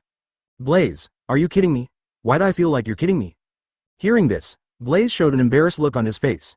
He coughed slightly and asked Shane, "Shane, can I stay at your place tonight? What's wrong with you? Why do you feel like someone is chasing you?" Reaching out and scratching his head, Bryce said with some embarrassment, "It's hard to call it a chase. My ex-girlfriend blocked me at the door of the room. I really didn't want to offend her. I wanted to find a place to hide for 10 times 70. Didn't you two break up?" "We broke up, but she suddenly came to me and said she wanted to get back together with me. I told her it was over between us and I had no feelings for her anymore, but she didn't seem to care and she was in a higher class than me, so." "So you can't beat her?" Blaze nodded awkwardly and said, "That's true. Shane, just let me hide here tonight. You can escape the 1st grade of junior high school, but you can't escape the 15th grade. "What does it mean?" "Forget it. I'll cast a disillusionment spell on you and you can sneak in, and she won't be able to find you." Upon hearing this, Blaze immediately said with a gloomy look, "Shane, are you so unwilling to sleep with me?" Shane rolled his eyes, took out his wand and pointed it at Bryce. Bryce immediately felt the egg on his head break, and a cold liquid flowed all over his body. He soon realized that his body was completely invisible. 3.10 This magic is great. Please teach me when you have time. If you have time, I can teach you. Okay, you can go. I didn't apply this magic to you for too long. If you continue to delay it, be careful. When you get outside, the magic will dissipate and expose your whereabouts. Okay, see you later. Get out." Watching the door to his room suddenly open and close, Shane, who knows magic, clearly felt that Bryce had left his room. Shane sighed helplessly. Shane felt that Bryce would be obsessed with male-female relationships sooner or later, but he also liked the school's teachers. You see, magic is taught here at Hogwarts, not a Muggle school outside. The teacher is not as easy to mess with as she shows. Ads by Bid Gear Chapter 147 The course begins early the next morning. Shane went to the lobby to have breakfast with Blaze, who had recovered and was groggy. Just like last year, in the middle of breakfast, a lot of Fukuru flew in from outside. Shane didn't pay much attention until he saw Rob, who was much bigger than the other Fukuru. He took the knife and fork in his hand and was ready to take it. Live what Rob sent. The burly Rob landed on the table in front of Shane with a clang. Since Shane had put away his things before Rob landed calmly without knocking anything over. "Here, have something to eat." A small bowl of nuts and smoked fish was placed in front of Rob. He immediately lowered his head and started eating. Shane took the package from Rob, took out a letter from it, opened it and read it. As he watched, Shane had a strange expression of surprise on his face. Seeing Shane's expression, Blaze and Jason, who had just come in, looked at each other curiously, especially Blaze, who asked shrewdly, "Oh 7. Shane, what's wrong? Do you look happy?" Putting down the letter and folding the folds of the envelope, Shane looked at Blaze with a smile on his face and said, "I just received a letter from home. My mother has been pregnant for more than a month. I will have a brother or sister soon. This is a big deal. Maybe in a few years your brother or sister will be able to come to Hogwarts to attend classes, and then they will be able to see how great their brother is at Hogwarts." Hearing Bryce's words, Shane and Jason both laughed. Shane lowered his head, stuffed the letter into his pocket, and then took out another familiar package. Yes, it was the package Aldrich had prepared for Shane at Bobaton's, with weightless stretching applied on it. Curse. When Shane left home for Hogwarts, a pair of shields and a shackled hammer were still being repaired and modernized at the elf alchemist's house, so Shane didn't take them with him. This time, Shane's parents sent a letter after everything was ready, so Aldrich added a line to the letter Shane's parents sent him to tell Shane about it. He put the letter and the company's enlarged space bag in Rob's car and brought them to Shane. This year, predictably, people are expecting him to be more physical, and Shane is ready. Shane raised his head and looked at the long Gryffindor table. Ron was staring at the sobbing letter in front of him with a frustrated expression. The deafening voice obviously belonged to Ron's mother, Mrs. Weasley. Hearing the angry voice, not only the group of lion cubs on the Gryffindor side, but also a few small snakes on the Slytherin side were shocked. He closed his mouth and remained silent like a chicken, waiting for the end of his howling letter. When Shane and Brace came to the classroom, they found a transparent box on the table with a thumb-sized beetle inside. There was no doubt that this beetle would become a... Hearing this, not only Blaise and some other little wizards, but also Professor McGonagall couldn't help but look at Shane. In the first class, Slytherin and Ravenclaw took Transfiguration class together, and Gryffindor and Hufflepuff took Herbology class together, but in the second class, everything was reversed. Slytherin and Ravenclaw took Herbology class together, Gryffindor and Hufflepuff took Transfiguration class together. I don't think I need to introduce myself to everyone, then let's start today's lesson. Professor McGonagall raised the beetle to the podium. Under everyone's gaze, she held the beetle in her hand and held her breath, turning it into a strangely shaped and beautifully carved agate button. The first Transfiguration class of the second grade was obviously more professional than that of the first grade. Each of you has a bug in front of you. I need you to turn it into a button. Any button will do. The more detailed and refined the better. If you do it well, I will give it 10 points. Shane didn't notice the gazes of Professor McGonagall and others. He coughed in a low voice, opened the transparent box and took out a beetle. He raised the wand in his hand and tapped it lightly. The beetle immediately spun around. It almost turned into a silver button studded with emerald fragments, sparkling and full of Slytherin's beauty. The wailing letter finished preaching to Ron, and turned to warmly congratulate Ginny on being admitted to Gryffindor. Only then did the wailing letter completely end, and turned into an ordinary letter, falling to Ron again, in hand. Shane looked at Bryce and said with a smile, "Everyone's mother is different. Mothers are also human beings and have shortcomings, so as long as you are sure that they love you, be more tolerant to them, just like they're to us." The young wizards walked into the classroom one after another. Professor McGonagall, wearing a dark green robe, stood on the podium and calmly watched the second-year students officially begin class. It has to be said that noisy parents are a deterrent to underage children, whether they are their own children or not. Even if the noisy parents are Gryffindors, they are also a deterrent to Slytherin snakes. Teaching props for today's Transfiguration class. Shane has always known that Brace has some grudge against his mother. This kind of thing is the deepest secret in everyone's heart. Shane can't say anything to Brace. At this time, borrowing Brace's words, Shane said the words he said could be regarded as a little persuasion to Blaise. Maybe the persuasion at this time would not have much effect, but as a friend, Shane should still say this. Before he could put his things away, an angry voice came from the Gryffindor side of the room. "Huh, it's finally over. I'm not afraid to tell you. At the beginning, I resented my mother and felt that she did something wrong. Now it seems that my mother is at least very gentle to me. If I have a child, I will send it directly to the school. Mom who is crying, I'm afraid I'm too embarrassed to be a human being." Perhaps thinking of Shane's words, perhaps realizing the meaning of Shane's words, Blaise smiled weakly at Shane, but rarely said anything. Instead, he stayed silent and ate breakfast bit by bit. After stuffing a mouthful of breakfast into his mouth, Blaise returned to his room, stood up with Shane, and said goodbye to Jason, who was going to class elsewhere. The two of them transformed into Joe's classroom together. Ads by Bid Gear Chapter 148 Difficulties in Transformation. Absolutely perfect buttons. Slytherin style. Shane could tell that Professor McGonagall didn't like Slytherin's button style very much. If it were gold buttons with red gems, she might get a point from Professor McGonagall, but Shane was worried that if he really did this, I'm afraid I won't be able to hide from my Snake King this school year. Professor McGonagall held the button created by Shane and looked at it carefully. She could even see the snake-shaped pattern on the edge of the button. 10 points for Slytherin. Regarding the issue of extra points, Shane feels that his dean should learn from Professor McGonagall what fairness is. Of course, this is just a little expectation for his dean, a small suggestion. There is no need to tell him. From the heart, this suggestion may be that this is respect for one's own dean, and he is definitely not a jerk. Thank you, Professor McGonagall. You deserve it, but, Shane, can you continue to morph that button? Upon hearing Professor McGonagall's words, Shane was stunned for a moment, but then nodded and asked, Professor McGonagall, what do I need to turn this into? Professor McGonagall transferred the button from his hand to Shane's and said, first, turn it into a map, okay? Certainly. Shane put the button on the table and waved his wand. The button immediately rotated and turned into a card. On the front of the card was a teenage wizard with a white snake coiled around his body. This was a 10,000 card. King of Kings cards. Eventually, Uzumaki expanded to the size of a pumpkin, stopped, and turned into a silver white box studded with emeralds. In fact, to achieve such an effect, you can use transfiguration to get a box the size of a fist, and then use magic spells to make it bigger. However, this is a pure transfiguration achievement, so naturally you cannot use this tricky method. Similarly, the size of transformation is usually constant. A stone the size of a fist can be easily transformed into a mouse, but to transform into a tiger requires extremely high transformation achievements. Similarly, to transform a big tree into a needle, it also requires a very amazing talent, and at this time, Gen N, who is undergoing the test, is changing the size of his transformation. Professor McGonagall looked at the box in front of her with a smile on her face. It was obvious that she was very satisfied with Shane's transformation. It is rare in Professor McGonagall's teaching career that a student who has just entered the 2nd grade can master the transfiguration so skillfully, and Gen N is already qualified enough to join the Transfiguration Club. As for Professor McGonagall, Shane remembered that at the end of last semester, Professor McGonagall had told him to learn as much transfiguration as possible during the holiday. At least today's exam could not be without transfiguration. I'm afraid Shane did not disappoint Professor McGonagall and passed successfully. The reason for taking the exam and staying in class was probably because Shane could join a club related to transfiguration.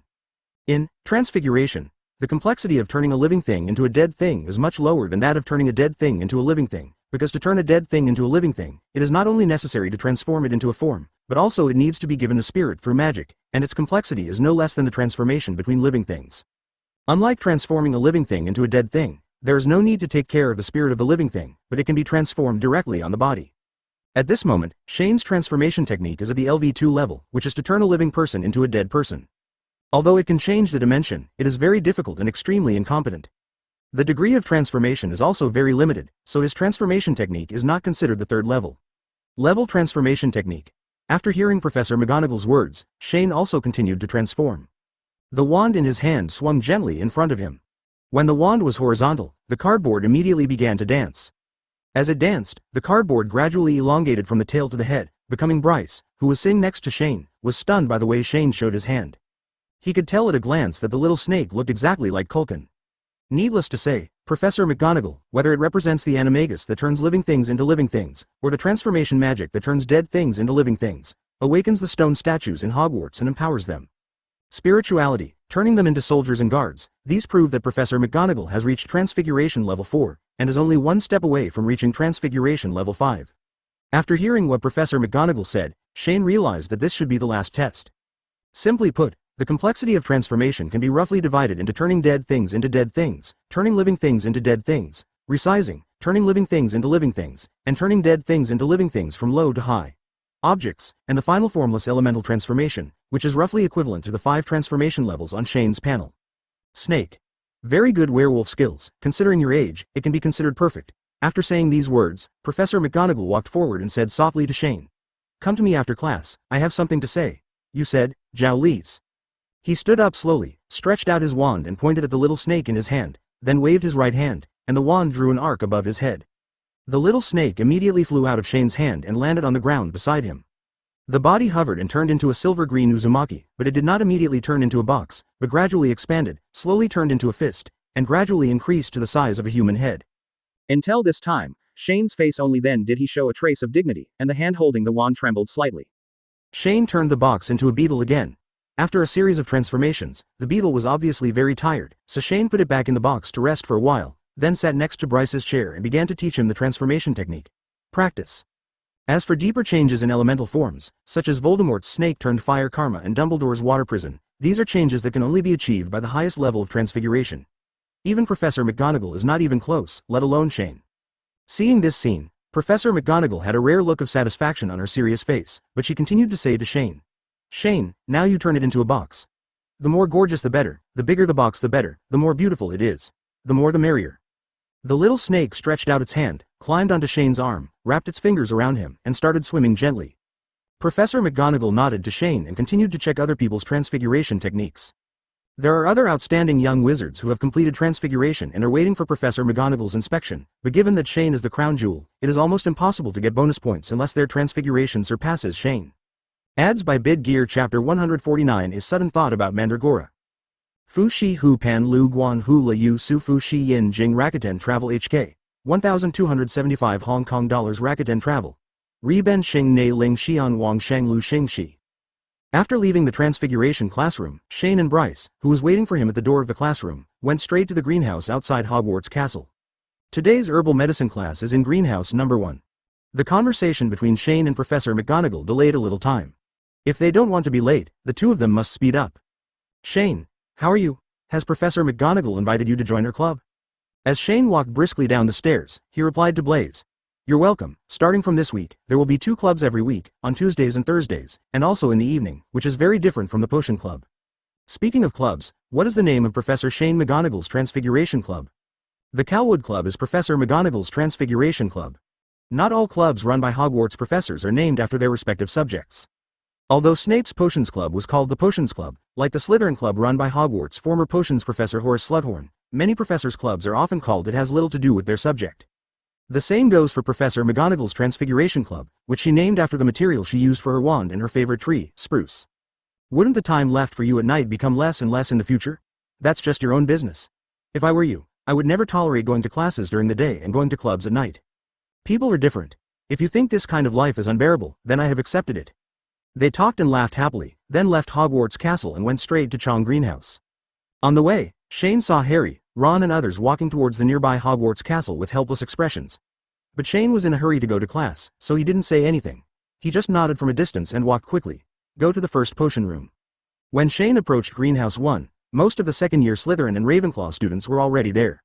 Professor Sprout gave each of them a protective ear. Shane took it and looked at the independent flower pots in the greenhouse, and immediately understood what he was going to learn today. Mandrake, come on, kids, stand in front of each plant and we're going to start our first vanilla growing lesson of the school year. After listening to Professor Sprout's words, the little wizards stood in front of a basin one by one. Shane and Blaze found 2 basins in the corner and waited quietly for class. Today we are going to change a pot of mandrake. Who can tell me what the properties of mandrake are? Shane knew the properties of mandrake, and he immediately wanted to raise his hand to speak. At the beginning of the semester, professors usually gave generously, and the scores they received for answering questions were also considerable, which Shane had learned deeply from his studies in the previous year.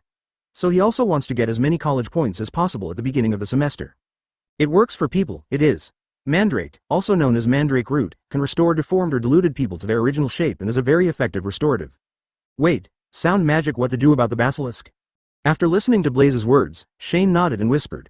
I can tell from Guy Serling alone that their family has strong academic strength. But the little Ravenclaw wizards were too fast. As soon as Shane raised his hand halfway, 4 or 5 little Ravenclaw wizards reached over and snatched the opportunity from one of the girls.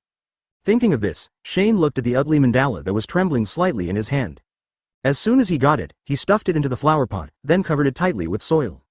After compacting it, Shane took a step back, so that Professor Sprout could come over and check. After confirming that there was no problem, he stood up and walked away while thinking about what just happened. It's a pity that Mandragora doesn't have enough mental strength to let Shane start a duel. Otherwise it would be a pretty good trap if he could wave away from Mandragora's scream. 1 is not enough, but what if there are 17 or 18? In fact, even if he is the first in the school year, Shane himself doesn't care too much.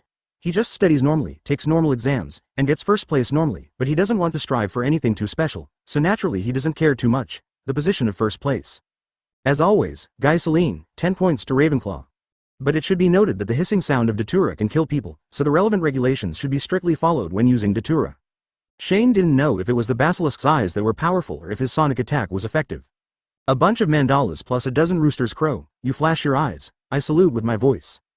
Guy Celine Bishop is a second-year Ravenclaw student, and he is also the main force in Ravenclaw's race against time in the class. Shane did not get extra points in most of the herbology and spells classes.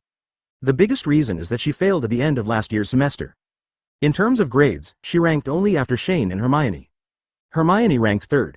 The main reason was that her potions and transfiguration practical exam scores were relatively low, so she was pulled away by Jen N and Hermione, AHAE, distance. While talking, Shane vaguely saw Guy Serling turn his head to look at him, but then quickly turned his head back, as if he wiped his eyes casually when turning his head, but in Shane's opinion, Guy Serling seemed to do it on purpose. It depends on himself, but he has no extra thoughts about it. He doesn't care whether he looks at it or not. Shane mechanically followed Professor Sputraw's instructions and began to repot the mandala. Even with ear protection, Shane could still feel that the cry of the humanoid nodule mandala when it was being repotted was very harsh. No wonder it could directly kill humans. It must be some kind of magic similar to natural sound magic, right? Shane, in July, someone from the Bishop family became the editor of the top transfiguration journal, Animagus. Before that, Someone from their family was already the editor of Golden Cross, and later he used it to enter the Wizards Association, although their family has been Ravenclaw for generations, is still very influential in the academic world. Ads by Bid Gear Chapter 150 Rebirth of the Soul Ba Fu Wen Quan Shan Nai Jing Ju Dian. O Li Shi Ju Dian Ji Du Ja Kun. Rakuten Travel HK. 868 Hong Kong dollars Rakuten Travel. Ri Ben Xing Nei Ling Xian Wang Sheng Lu Xing Shi. After finishing the steak on his plate, he finished his lunch. Shane looked at Blaze and said, "Brace, next is the defense spell against dark magic, right?" Blaze nodded and said, "By the way, this is Gryffindor's only class this afternoon. Today is the first day of school, but the first day of school is not on Monday, but on Wednesday. Potions Club holds classes every Wednesday and Friday, which means tonight is the Potions Club. Fortunately, there was only one defense against the dark arts class this afternoon, so Shaw N could take a break before going to the Potions Club." As for the magic potion Andy needs, Shane decides to change it to Saturday. He needs to make plans for the school year for the diary and Lockhart, and time is running out, so many things have to be postponed or rescheduled.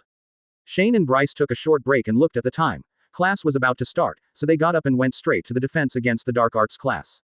When Shane left the auditorium, he saw a new student running after Harry with a camera to take pictures of them. Malfoy also led his followers to try to get close to Harry.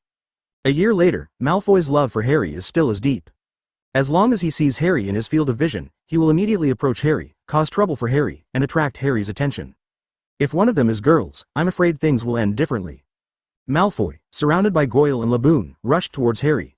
He could see that Harry didn't like others taking pictures of him, but he had to restrain his temper and treat this Gryffindor named Colin Creevey. Try to be as tolerant as possible, because another contestant is also a Gryffindor, so Malfoy decided to satirize Harry from the perspective of Colin Creevey, and the effect was undoubtedly very good. However, Malfoy had just approached Harry when he saw Shane walking between him and Harry. As soon as he saw this guy, Malfoy subconsciously covered his nose, took a step back involuntarily, and punched Goyle in the stomach behind him. Glancing at Malfoy, Shane didn't say anything to him. Instead, he said hello to Harry and frowned slightly as he looked at Colin, who kept taking pictures. Shane had no prejudice against Gryffindor, but a guy like Colin who was constantly taking photos regardless of whether others wanted to or not reminded him of the paparazzi in his previous life, and he didn't like it. However, the interlocutor was a Gryffindor, and Harry was also a Gryffindor. Since Harry didn't say anything, Shane naturally didn't say anything either. He just asked Harry to go to class quickly and left the auditorium first. After listening to Shane's words, Harry immediately realized that all he had to do to get rid of Colin was to go to class immediately. The grade had changed and Colin could no longer pester him. Harry told Colin curtly that he had to go to class and quickened his pace to catch up with Shane, Ron and Hermione, although Colin had been following him. "Shane, thank you so much, you helped me again. This little thing is actually of no use, but Harry, patience and tolerance cannot make you a good person that others like, because even if it only happens once, just once, you don't want to be tolerant and patient, then no matter how many times you have been patient and tolerant before, you will immediately become a bad person in the eyes of others." Harry was stunned for a moment and subconsciously concluded that Shane was talking about Colin, but his intuition quickly told him that Jen N was probably talking about more than just Colin. After thinking for a while, Harry asked Shane, "Shane, what do you think I should do?" "Be a principled person." Shane smiled at Harry and continued, "Do what you want to do, follow your ideas and your principles, and don't do anything that goes against your principles. For example, if you don't like taking pictures, just tell him I don't like it. If he stops taking pictures for no reason in the future, you can continue to be friends. If he doesn't listen to you, you have to do something to stick to your principles and let the other person know that he can't violate your principles, okay? So, Shane, if it were you, what would you do if Colin filmed you against your principles?" Shane looked at Harry, who hesitated before replying, "I'm going to blow up his cell."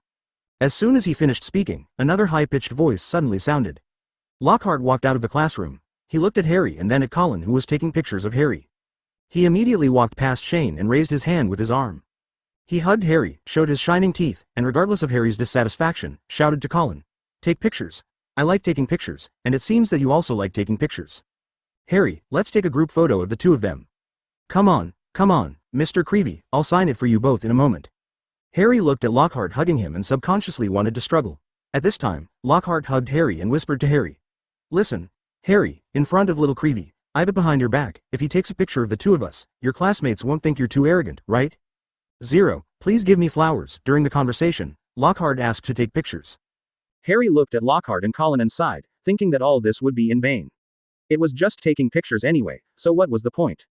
But at this moment, Harry suddenly saw Shane standing aside, and thinking about what Shane had just said, Harry frowned slightly, grabbed Lockhart's arm, and pushed him away. He put his hand between him and Colin's camera, so Colin only had time to take a picture of Harry's face covered with his hand. Then Harry looked at Lockhart and said bluntly, Professor, I don't like people taking pictures of me, and I don't want to attract other people's attention. After saying this, Harry turned his head to Colin again. Said, Colin, I really hope you can join Gryffindor, and I really want to be friends with you, but I don't like people taking pictures of me, and I never have. I hope you won't point the camera at me in the future, okay? After saying these words, Harry turned and went straight to the classroom, completely ignoring the reactions of Lockhart and Colin. Looking at Harry walking into the classroom, Luo Xin looked a little embarrassed, but she quickly walked into the classroom with a smile, saying some shy words of young people, as if what happened just now had never happened. Seeing this scene, Shane also walked into the classroom with Blaze. He suddenly felt that it would be interesting to rearrange Harry's thinking, which would be of great help to his future plans. The sophomores of Slytherin and Gryffindor sat down in the Defense Against the Dark Arts classroom one by one. Shane and Blaze sat in the middle and front, quietly waiting for class. After the class bell rang, Lockhart walked out from behind a stage-like podium, looked around at the students present, showed his signature smile, allowing people to see his bright teeth, and said, Welcome come to the Defense Against the Dark Arts class. I am your Defense Against the Dark Arts Professor, Hydro Lockhart, Lord Merlin Level 3 Badge, Honorary Member of the Defense Against the Dark Arts Alliance. Honorary Member, 5 times winner of the Most Charming Smile in Which Weekly Award. Although I don't like to talk about those things, after all, I am not a factory that can drive away the female ghosts of Fanon with a smile. Ads by Bid Gear.